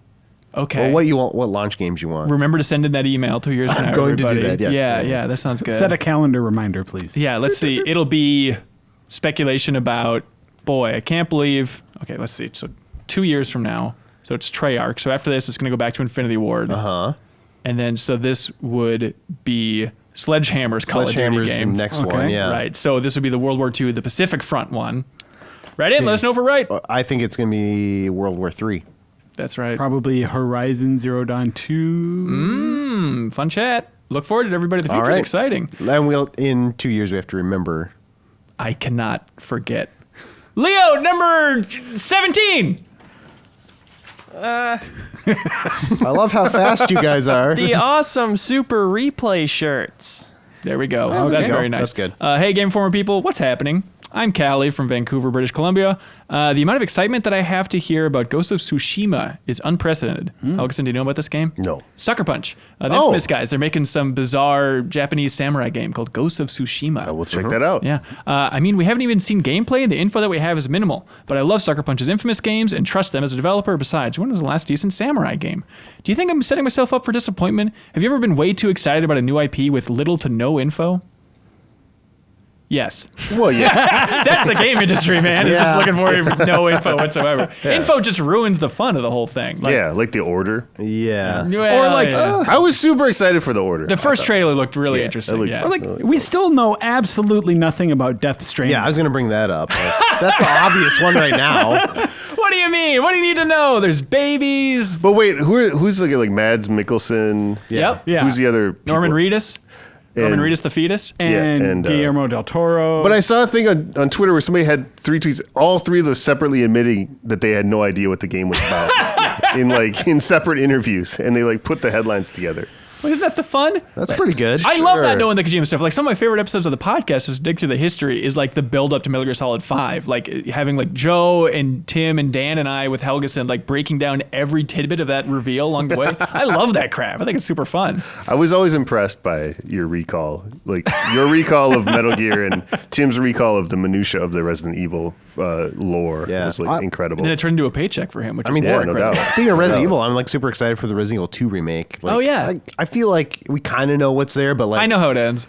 Yeah, I know how it ends. But that's the thing. where are is, they like, going with that? Like We what don't know the kind of camera remake? perspective. Yeah, Yeah. all that kind of stuff. But like that game was announced, but like it's sort of gone quiet. it was since then, announced right? basically before they started working on it. It was announced with like a T-shirt saying we're doing it or whatever, and then they haven't we talked do about it. I really. think yeah, Yeah. it was really good. And then they did it.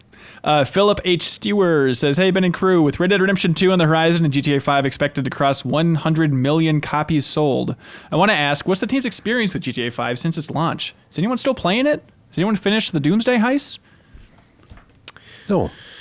My did- experience since that game, finishing that game, has been not playing it. has been playing other games. Yeah, I liked it when I played it, but I had played it back at launch. I feel really bad where I was playing it on PS3 originally, which is weird to think about now, and I got maybe like halfway through, and then I stopped, and I just installed it on my PC the other day, thinking like I'm gonna go back and start that game again before Red Dead 2. I want to have that direct comparison of their last game, but I never finished it. I feel like a real jerk about it.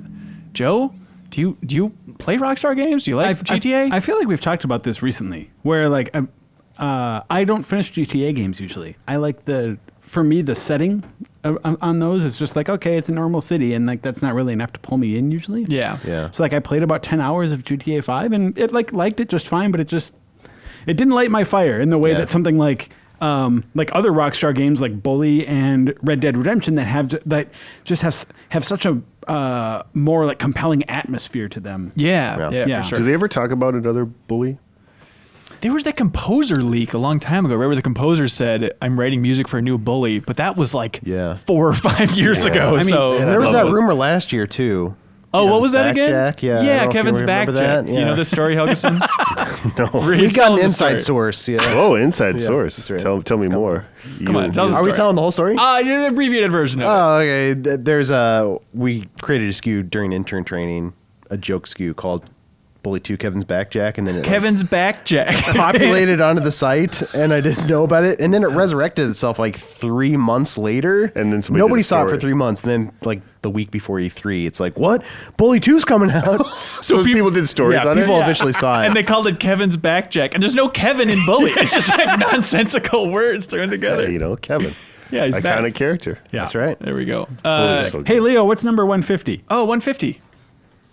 150, the 2017 holiday special replay. I'll never see Santa in the same way again.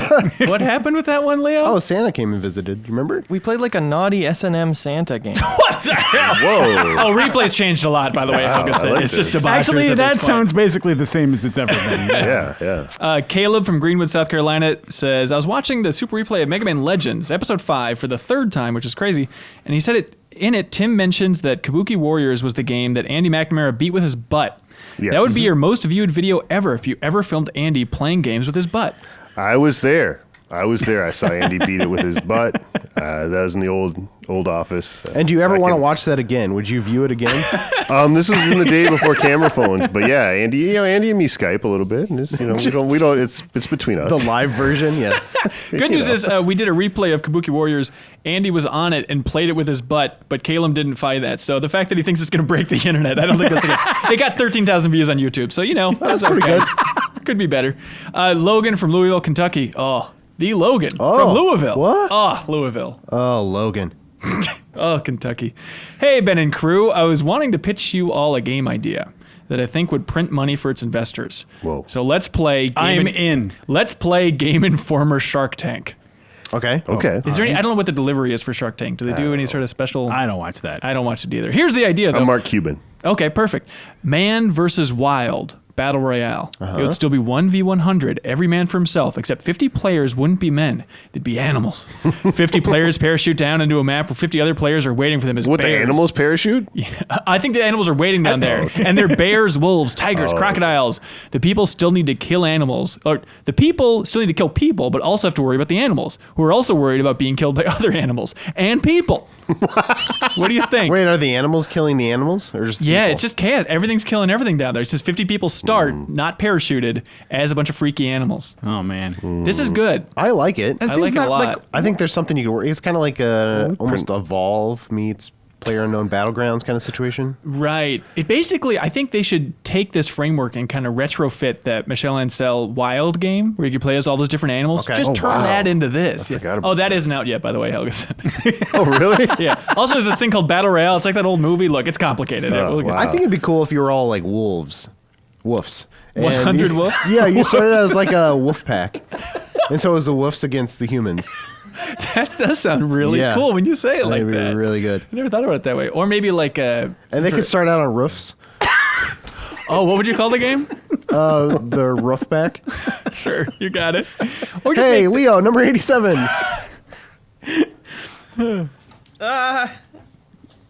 There's like 6 pages. I'm sorry. I lost one. Oh, no. Oh, Leo.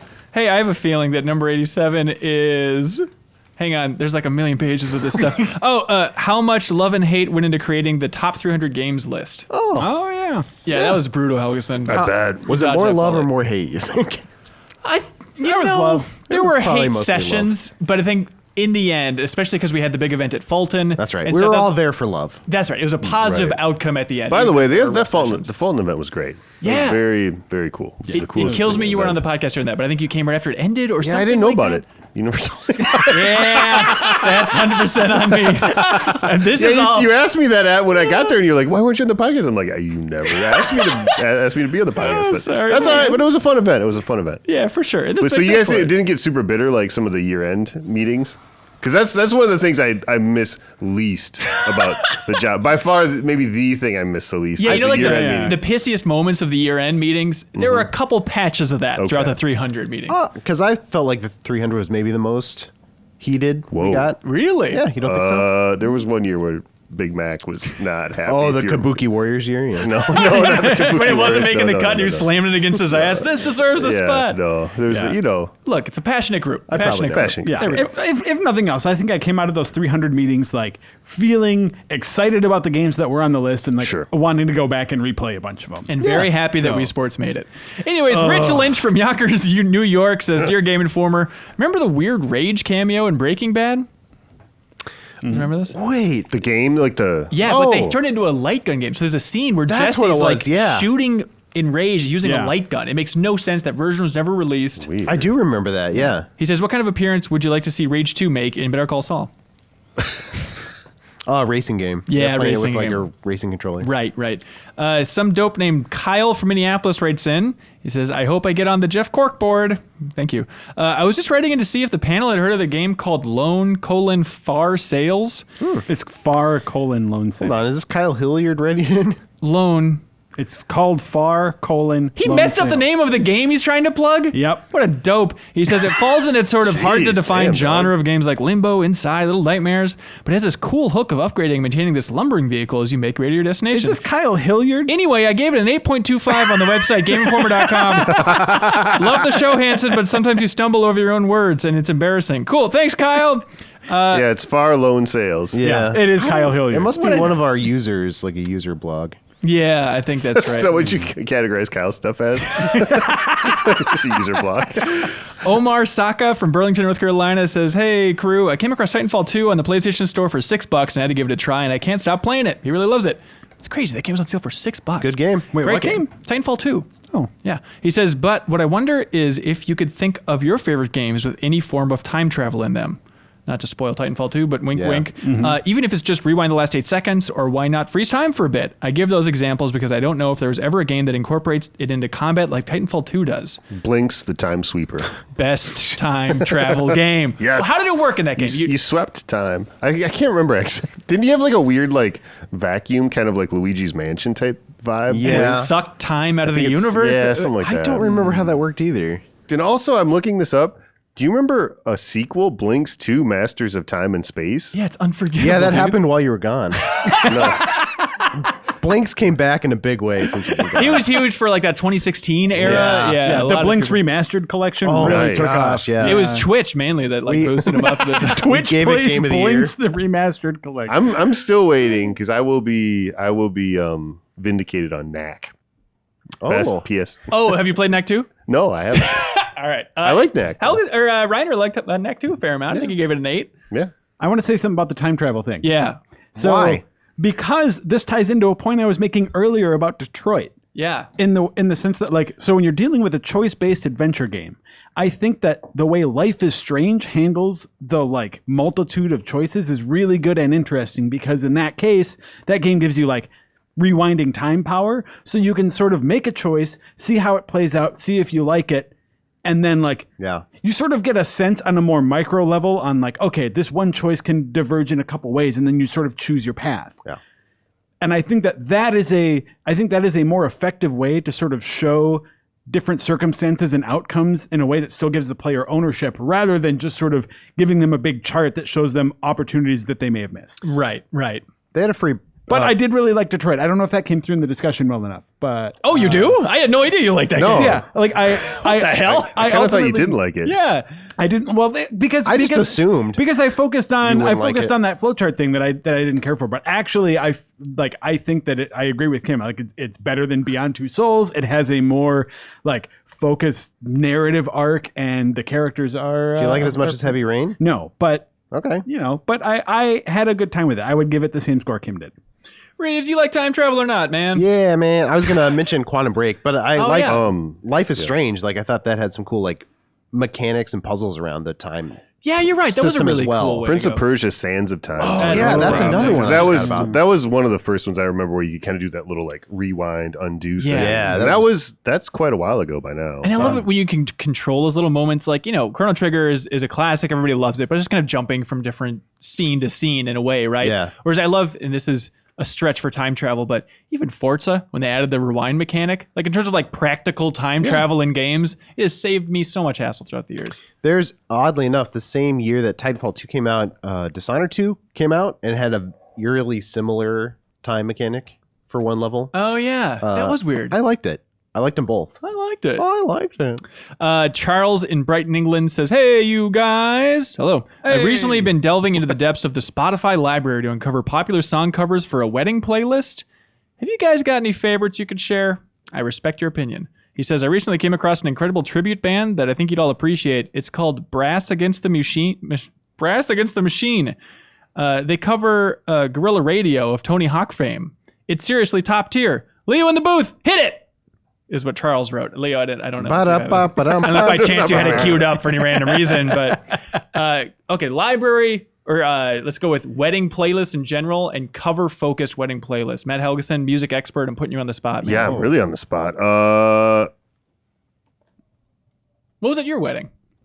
We danced to "This Will Be Our Year" by the Zombies, the '60s psychedelic pop band, the Zombies. So go with that. That's a pretty good good. one. That was a good one. I think Michael Jackson, always a crowd pleaser. Yeah, Reeves, you had a lovely wedding. It was just the best. But here was the biggest problem was. with your Okay. wedding. Just the worst part about it. The groom! No, it was the fact that Whoa, you had like hey. everybody dancing at this Yeah, event, yeah. right? But then there was a projector set up, and you could see the entire music track playlist, and you could just see it going down track by track. And like part of the thrill, I think, of a wedding dance is not knowing what's coming up next or something. It's like seeing all the outcomes in Detroit Become Human. Exactly. You Yep, know, yep. you want to be surprised a little bit. You don't want to see behind the gears of the whole thing of knowing, Sure. all right, if I just sit down for the next 3 songs, then Michael Jackson will be up after that, and then I can really Well, lay we into had it. the projector up to show a video during the like groom's Right. dance. Sure. And then they were supposed to take it down, Yeah. and they didn't. Right. is the problem. So It was a real problem. Hope someone lost their job for that. Yeah. one. Wow. Yeah, Hope I someone hope lost so. their Anson's really marriage. mad I about lost that. my. It was ex, if you know outrageous. what I mean? It was completely outrageous. But yeah, go with the entire Tony Hawk soundtrack. Trails, thanks for writing in. Logan from Richvale, California says, hey, I wanted to play a little game with you guys. I'll give you 2 options for a game universe, and I want you to choose which one you'd rather live in Oh, all right. forever. Okay. Okay, get sucked into the game. Blink's the time sweeper. No. All right. First one is, you want to live in the Mass Effect universe or Horizon Zero Dawn? First Mass Effect universe. Let's go with Andromeda specifically. Really? The coolest galaxy. All right. Oh, Mass Effect's dead, by the way, Helgeson, but that's all right. Times are changing, man.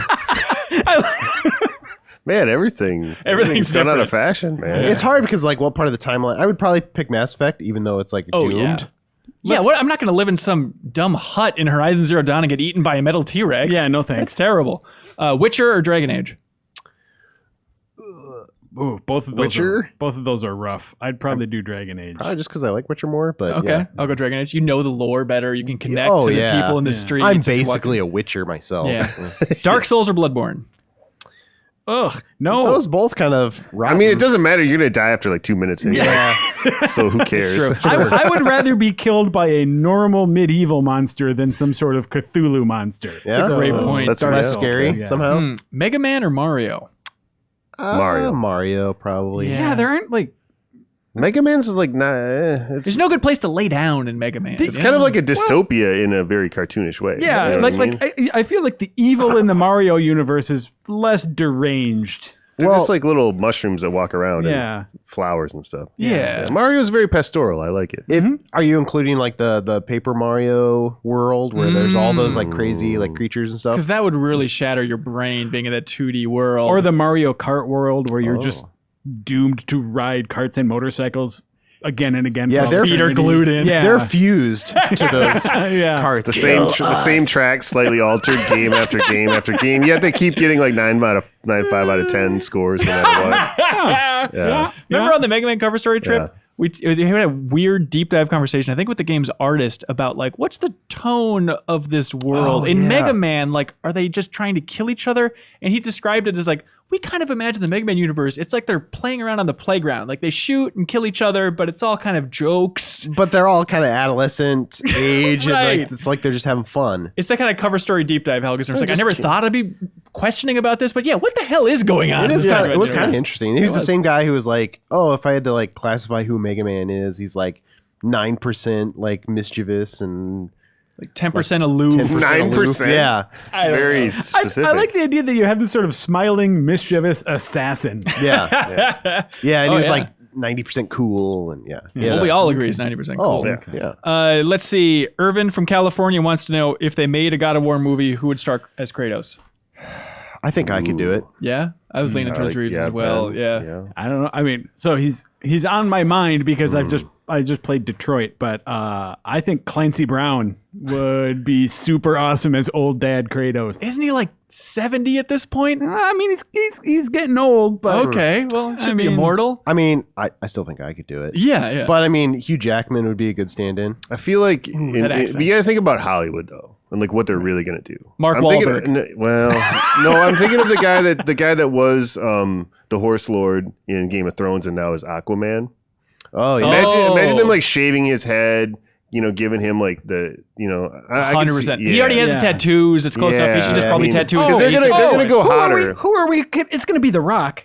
Yeah. The It's Rock. The Of Rock. course it will be. Yeah. No. I don't want Yeah. Kratos being cute and winking at the camera though and flexing for Hey, the ladies. I don't want that either. That's not the casting I want. I'm saying if that movie happens, it's The Rock. Or John Cena these days is also getting around there, eating a lot of his lunch. it's not gonna be do John it. Cena. Okay, you can't right. see it happening. Tom from Hungary says, hello, GI Show makers. Hello, that's us. My question is simple. Are you a cat or a dog person? Dogs. Dogs. Dog. Cats. Gross. Alexander Dunbar says, I'm asking because I only tie them once. This is very specific what? stuff. What? Here we go. He tied two cats together? No, this is a new question. Oh, okay. oh, We're Jesus. not. This is Alexander Dunbar here. He says, I'm asking because I only tie them once. When I first... Oh, he's asking, when you buy shoes, how often do you tie them? He says he only ties them Oh my once. gosh. Kyle was right. You stumble all over the Shut place. up. When I first buy them, I just slide them on and off. Am I weird in doing this? Does everybody do this? Do you tie your shoes every day? I just slide them on and off. I tie slide them on once. and off, yeah. I mix it up. Do you? Depends on the day. Yeah. Okay. I buy loafers. Loafers. Gross. Yuck. No laces for this guy. Oh man, Joe. Okay. You have like Crocs on right now? No. That wasn't very convincing. Alan Cooley from Albuquerque, New Mexico says, hey, Ben and crew, in order to put Albuquerque on the GI map, good luck, I've slaved away for hours on the following script. I present to you a conversation between 3 video game characters, Link, Gordon Freeman, and Pikachu. Okay, who wants to play who here? Link, Gordon Freeman, and Pikachu? Yeah. Well, I think Ben's got to be Hold on. Pikachu. Yeah, Reeves, Sure. you have to be Pikachu. Okay. I Helgeson, can do you want to be whatever. Gordon Freeman? Yeah, sure. The glasses yeah, are yeah, perfect. absolutely. Okay, you're Link there, Joe. Okay. I'll be the narrator here. I can do Link. Okay, here we go. Here's the opening. Okay. Link and Gordon Freeman sit on a park bench on a nice spring day. Pikachu sits at their feet, looking up at them. Oh, okay. Passing script to Reeves. It's a good thing we only have one of these. Let's see. Pika? Oh, then it's Link. Sorry.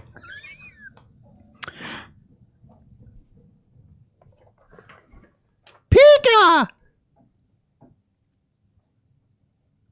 Pika? Pika! Pika! It's a question. Pika! It's gotta be Pika. In scene. And scene. All right. Hey, ladies and gentlemen, Albuquerque, hell of an attempt to Oh get on my that gosh. big board. We really appreciate it. We love you, Albuquerque. Man, we you could really use really- some more of these. Your editor really went to town on this. Okay. Question of the week. Email of the week. What do you guys like? I kind of like the one about games that had fallen Yeah. from a, sort of like their The reputation had soured in the years after the review. Yeah, that was a when good they one. were very- I like that. I like the time travel one too. I like travel is time good, travel yeah. as well. Yeah, that's. Did we have a good answer for that? I think we did all right. I think All right. we're not judging our answers. We're judging Yeah. the question, right? Okay. Time travel or souring? Helgeson, tip of the cap. I'll let you be the final judge here. I'll go with the one about the reputations. Reputations. over There we time. go. Yeah. That's Andrew right. King from Jackson. MI's Mississippi, right? Yes. There we go. It's a Johnny Cash song, dude. Okay, you got it. Jackson, yeah. Jackson, Mississippi. Congratulations. Put you on the big board. Well done, guys. Put it on the board. Put it on the board. Helgeson, thank you so much for coming back. Hey, everybody. It was nice to see y'all. And Absolutely. thanks for having me back. I appreciate it. Yeah, thanks for starting Yeah, the it was podcast, too. Yeah. Do you guys want to stick around and do some E3 predictions? Sure. Let's do it.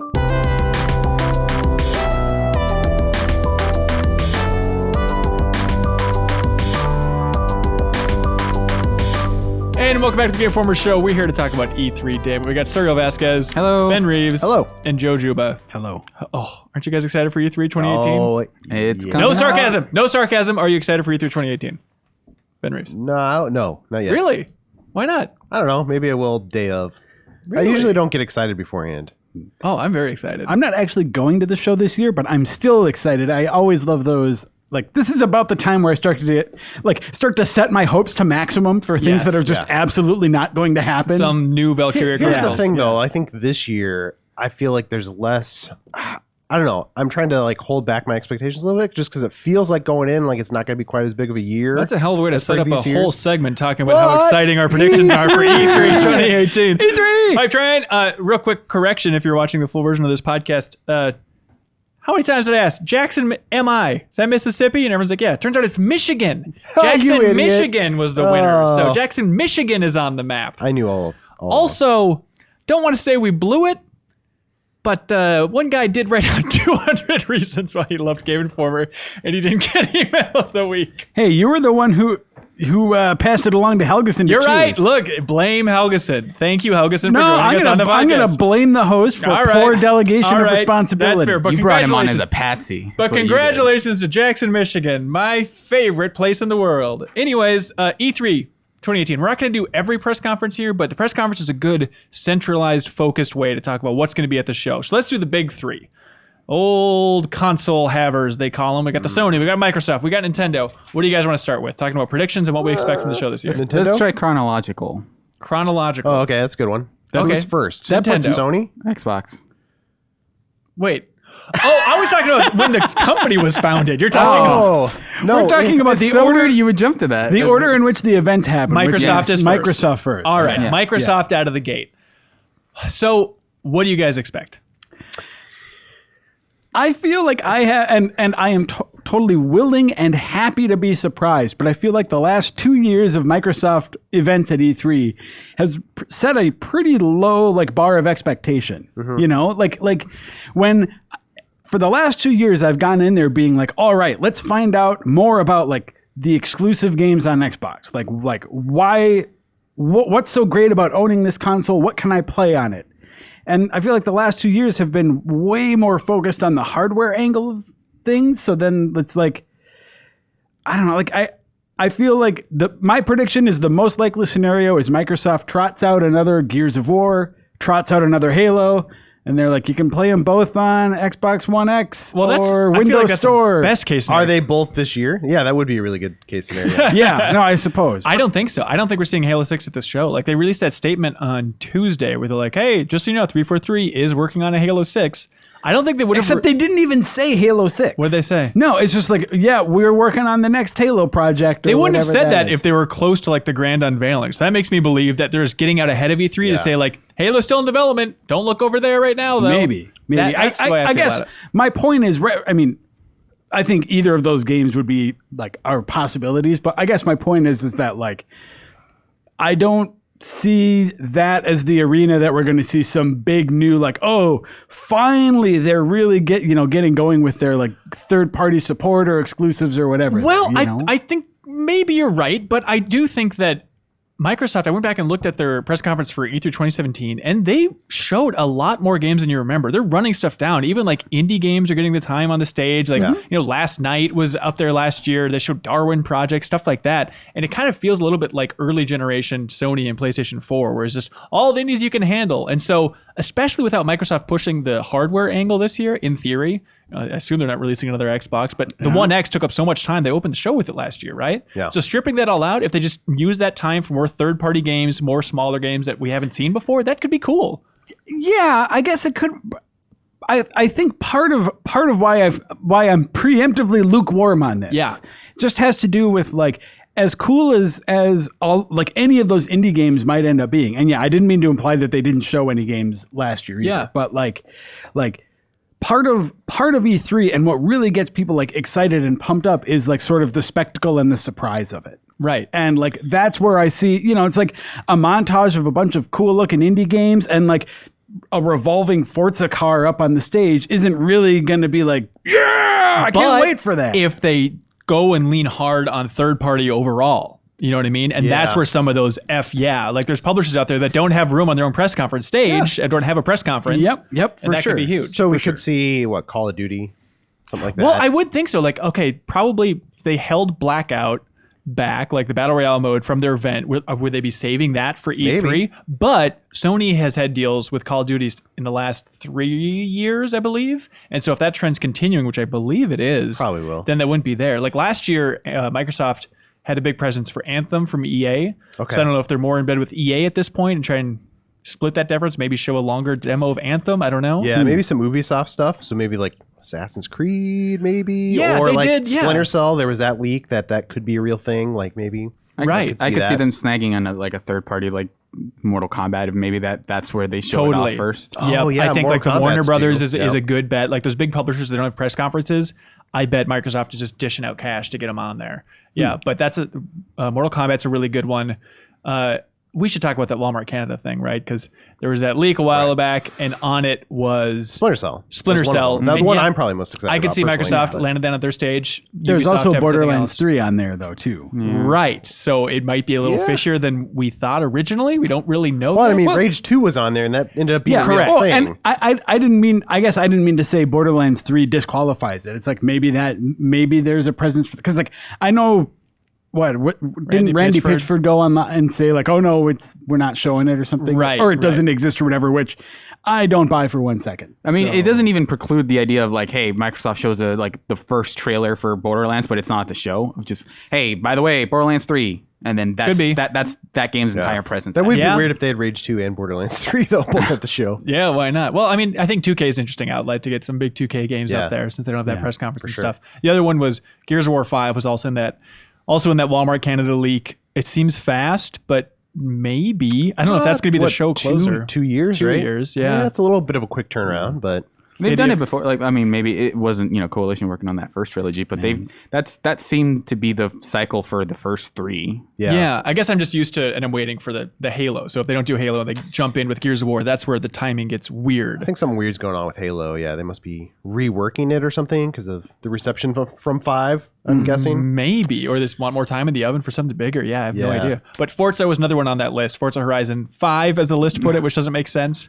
But in theory, it's a year. I mean, there's going to be a Forza on the stage, right? Yeah. And it's going to be the Horizon branch, but maybe they're going to rename it and not have it be Horizon anymore. I don't know. How far can you go with the Horizon sub-brand? Once we get to number 4 with that, it seems like it's pushing it. I know some people who like the Horizon series better, though. Oh, I for sure do. So. Yeah. Well, I think he's more thinking along the lines of like Forza Horizon, Pacific Drift or whatever. Totally. Okay, yeah. Or sure. something different like that. But I'm Okay. looking forward to that. That could be fun. Yeah. Microsoft? I'm also looking forward to, I know, Joe, you said the sizzle reel, like, how exciting is that? But, like, I'm looking forward to, like, what's going to be, like, that next weird indie game like Cuphead that you're like, well, what is that? I want to know more about that. Like, that could turn into something big. So I think I'm like, that's a good avenue for it. especially with indie games, you don't see them coming a lot of times. You don't see the indie game with your name on it. And then here is an awesome indie game that's coming out in a few months. Yeah. Crackdown, they're going to show it? Make time for it? Man, They've done it so much. I mean, I wonder if, well, from what I saw of that game last year, I think that they need to give that more time. Or I don't know if it's press conference wow moment worthy. Yeah. Yeah. It When seems was it 2 or 3 years ago that they first showed that trailer? it was longer than that. It was like- Crackdown 3 was like launch of Xbox One X. I'm sorry, 1 period. Yeah. Yeah, so it's been a while, but last year you could actually play it, and it seemed people were like, okay, this is maybe a little older feeling than I expected. It's from Sumo, which is a bizarre collaboration there. But what about let's see, what else is The there? Remedy guys, you think they'd be ready to show off what they're working on? I know they're Break not 2? necessarily they're not necessarily a Microsoft studio, but Yeah. they did publish Quantum Break. So Yeah, could be. Maybe could they be have a that, or partnership. maybe another Alan Wake or another new game. Maybe the odds of a Sea of Thieves social montage Oh yeah, of a bunch of streamers at the start, like, oh, I love Sea of Thieves. This is wacky. Whoa. 100%. And then they announce like an expansion or something. Yeah, there's gonna be something 100%? related. Yeah. Okay.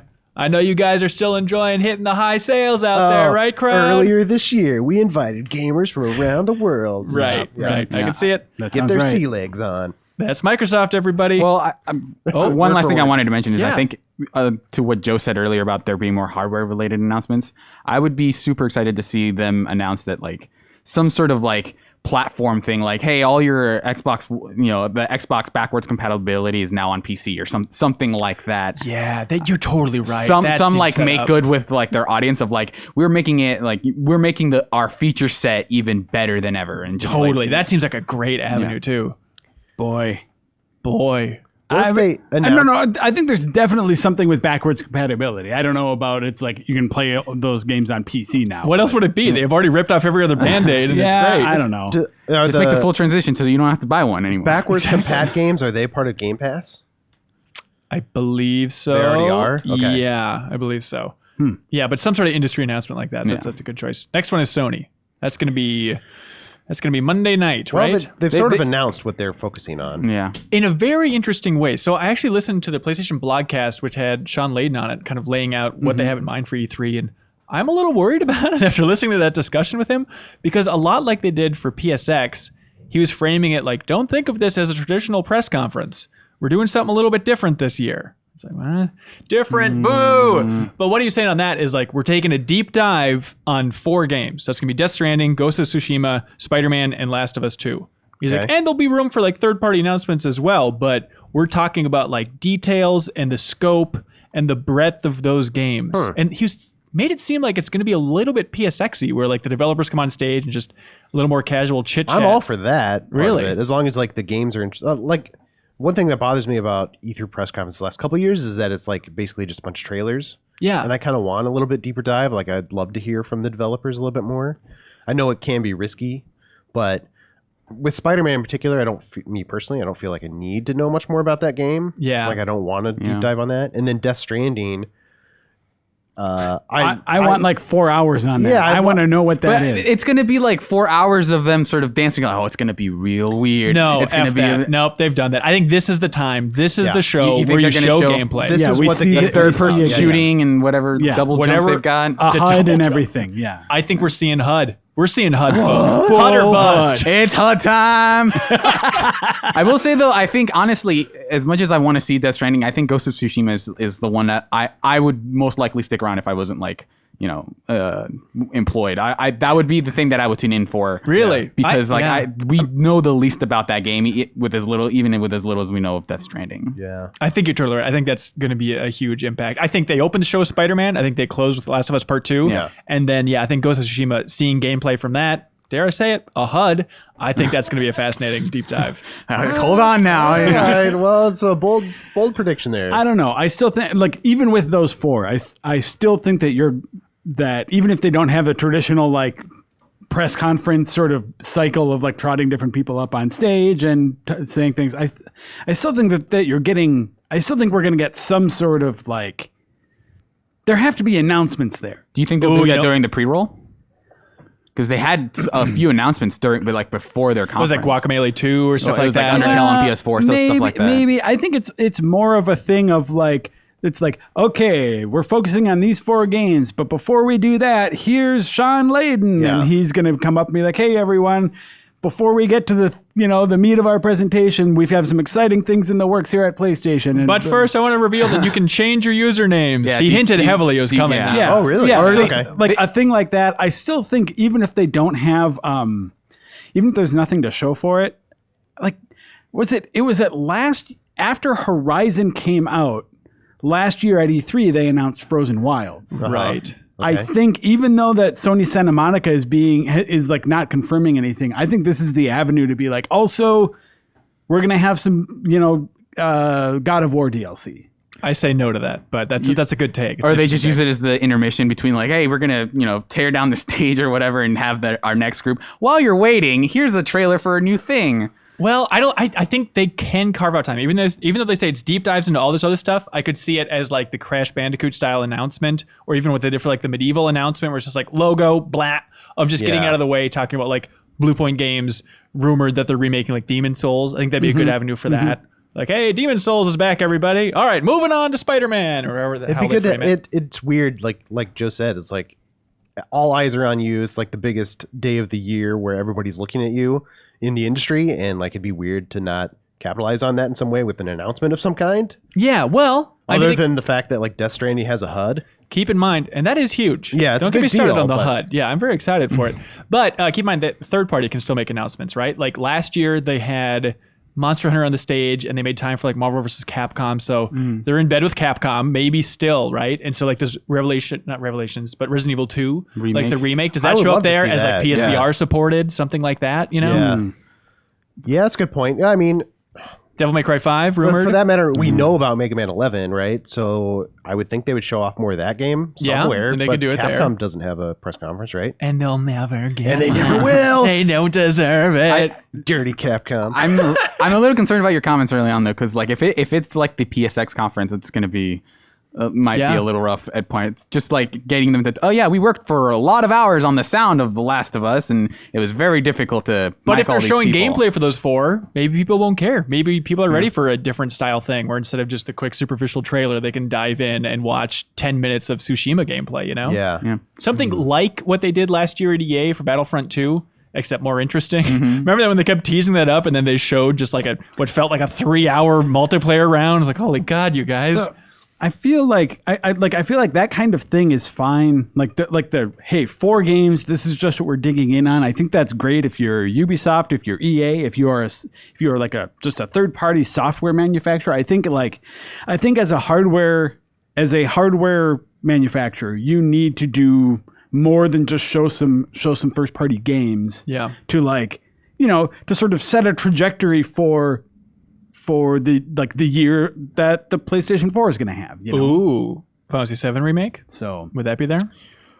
I would love that. I think if it were going to be there, it would be one of the games on that list. Wait, doesn't Square have a press conference? They do now? have a press conference now, so too. they might have something big. But they usually going do on. that weird thing where it's like they show like a trailer at one of them and then dive in deep on gameplay and then it's somewhere a else. longer, yeah. I hate that. extended I hate thing. it when they split games across those different press conferences. Just keep it yeah, focused to come your company, on. ladies. Do you think more people will be talking about Xbox's conferences or Sony's, considering the sort of different structure for both?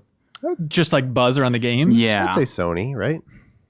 I think, yeah, maybe the games for Sony, but I could definitely see a world where at the end of it, we say Microsoft has a best press conference because they show so many games. I mean, they're a bigger question mark right now, so they have the biggest opportunity to blow us away. Yeah. Well, not counting Nintendo here, ladies and gentlemen. Yeah. The ultimate black box, Nintendo. Holy cow. I always, every year, I hate to be the Ben Reeves of the group and to say, get those expectations down, everybody. Always bet conservative with Nintendo because everyone's like, it's going to be Animal Crossing and they're going to show the next Mario game and they're going to tease the next Zelda. And just go all out. Like, no. This is always 1,000 times more conservative with like a couple twists along the way than you'd expect, right? So what do you want? What do you expect from Nintendo? I will say I was saying that last year about Nintendo, and they kind of surprised me last year with the Metroid announcement. Yeah. 2 Metroid announcements. Well, one of them wasn't good enough for the stream, but yeah. Yeah, you know. Which that game was really good, by the way. No one's played it. I will 975 say- you gave Joe, that. have you played that yet? I didn't like it. I At all? stopped. Nope. I think you'd like it though if you played more of it. I think you stopped. I think that was the problem. The problem was you didn't like it. Yeah, that was the problem. You Yeah. really should try again. Just like it more, Joe. So last year you were blown away. Yeah, I would say that because I was surprised because I went in thinking it was going to be all Mario because that's kind of what they had done the previous year with Zelda. And it definitely was Super Mario focused. And it was Super Mario focused. Oh, and in a I'm good looking way. forward to that next game. Oh, 2 different routes. I don't remember what we're talking about anymore. But this year it seems like, I mean, what are they going to focus on, right? Smash, dude. Smash, obviously. Yeah, I And think they're so going all in on Smash. You think that'll be the big focus? Like they have? 100%. I think they're all Smash on the show floor, but like, have they? I mean, have they announced anything about what their direct is actually going to be? I don't think think so. so. No, not really. Yeah.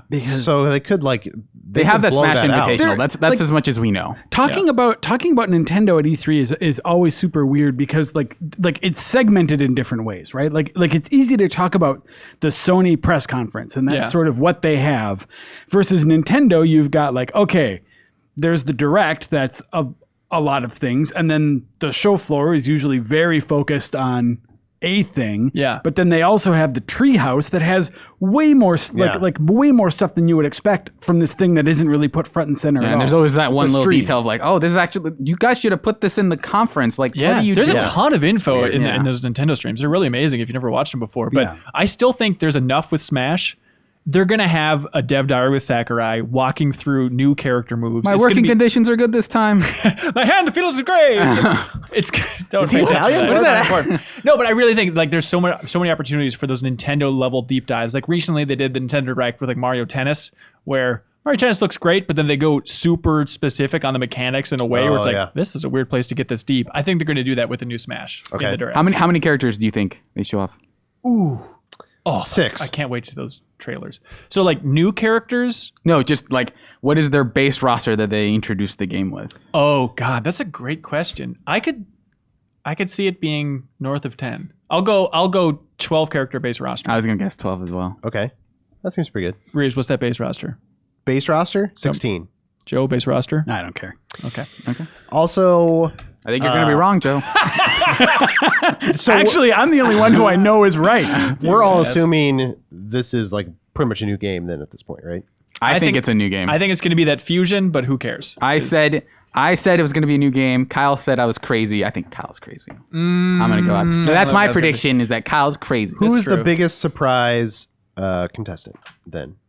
They gotta have something, right? Well, they already have the Rayman. Squidlings. Labo. Because they've already had Captain Mega Man. Toad, maybe? Yeah. They like Capcom, right? I'm looking at like that 'em. shelf trying to find like Don't look at it. They lick him. I hope it's Dragon on the, Quest Slime. I want it on the nice. level Oh. of a Wii Fit Trainer, like What that about type of out of the Cuphead box. guys. What about, has Dante ever been in Smash before? No, he hasn't been on a Nintendo Would that- console, has he? Get you to play it. No, absolutely not. But All right. Thanks a lot, Joe. Yeah. But okay, rest of the press conference. Doom guy. Yep, Doom guy. Oh, they do have Doom. That's interesting. But like, Yeah. God, are there other ports like The that? Skyrim guy. Skyrim, man. BJ Dovahkiin. Blazkowicz. Just get Dovahkiin dude in there. Like you could have fun with the shouts in that Yeah. game for sure. Right, Joe? Come on, you're interested in Smash All right, now. finally. Joe loves would play shouting. it. Yeah. Okay, but the rest of the direct, like they're gonna carve out time. No one wants to talk about it, but they're gonna talk about Mario Tennis again. Yeah. Looking forward to that Yep. game. But like E3, I feel like I get it. They're gonna deep dive on Yoshi. Yeah. That's gonna take Yep. up a huge chunk. Probably more Fire Emblem details. Good Hey, point. Yep. is the 3DS dead? They won't talk about it on the They stream. won't talk about it No. at this point. Yeah. They'll say Do it for like they- the post stream stuff. Do they announce like it's probably too early to announce like a new version of the Switch, new model? Yeah, way Wait, too one more early, there. I think. Do they have like a new Labo set? That's a great question. I could see I think they will. One new set maybe? Yeah, Yeah. for like December or whatever. unless they save that for like a September direct or something later on. That kind of seems Another more like it Labo to hit direct, that yeah. holiday window a little bit tighter. Are they going to talk about their online stuff at all?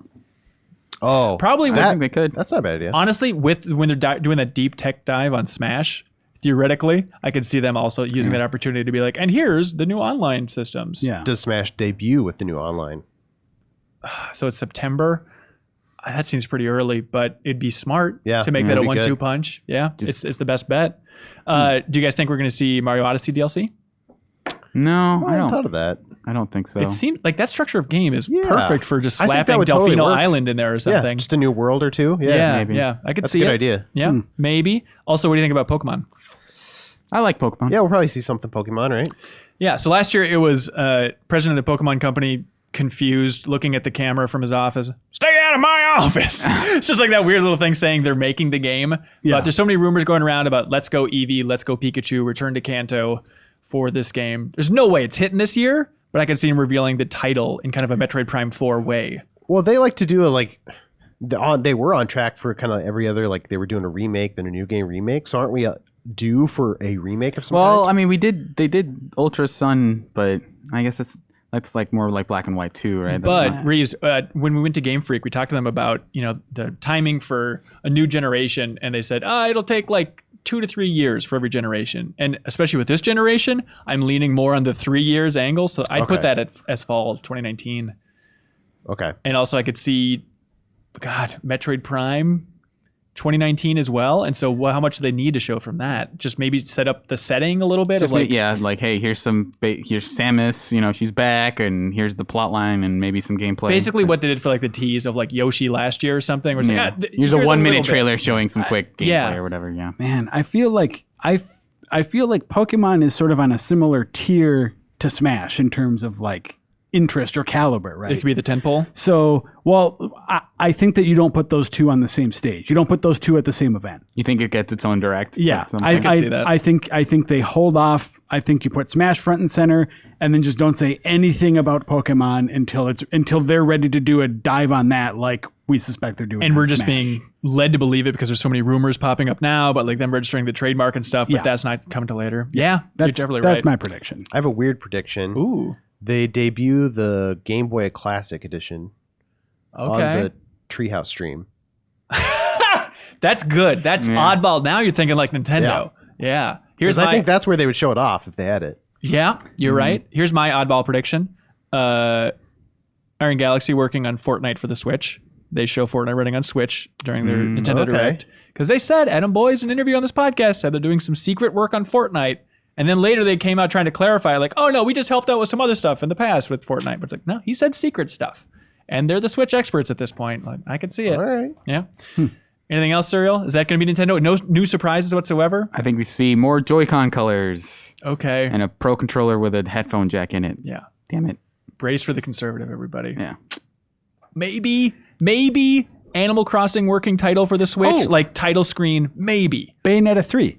Oh yeah, Yeah. Oh, that's a good point. yeah. think- They'll totally carve out 2 or 3 minutes for that. I think there's some time for that Yeah, for sure. on the horizon.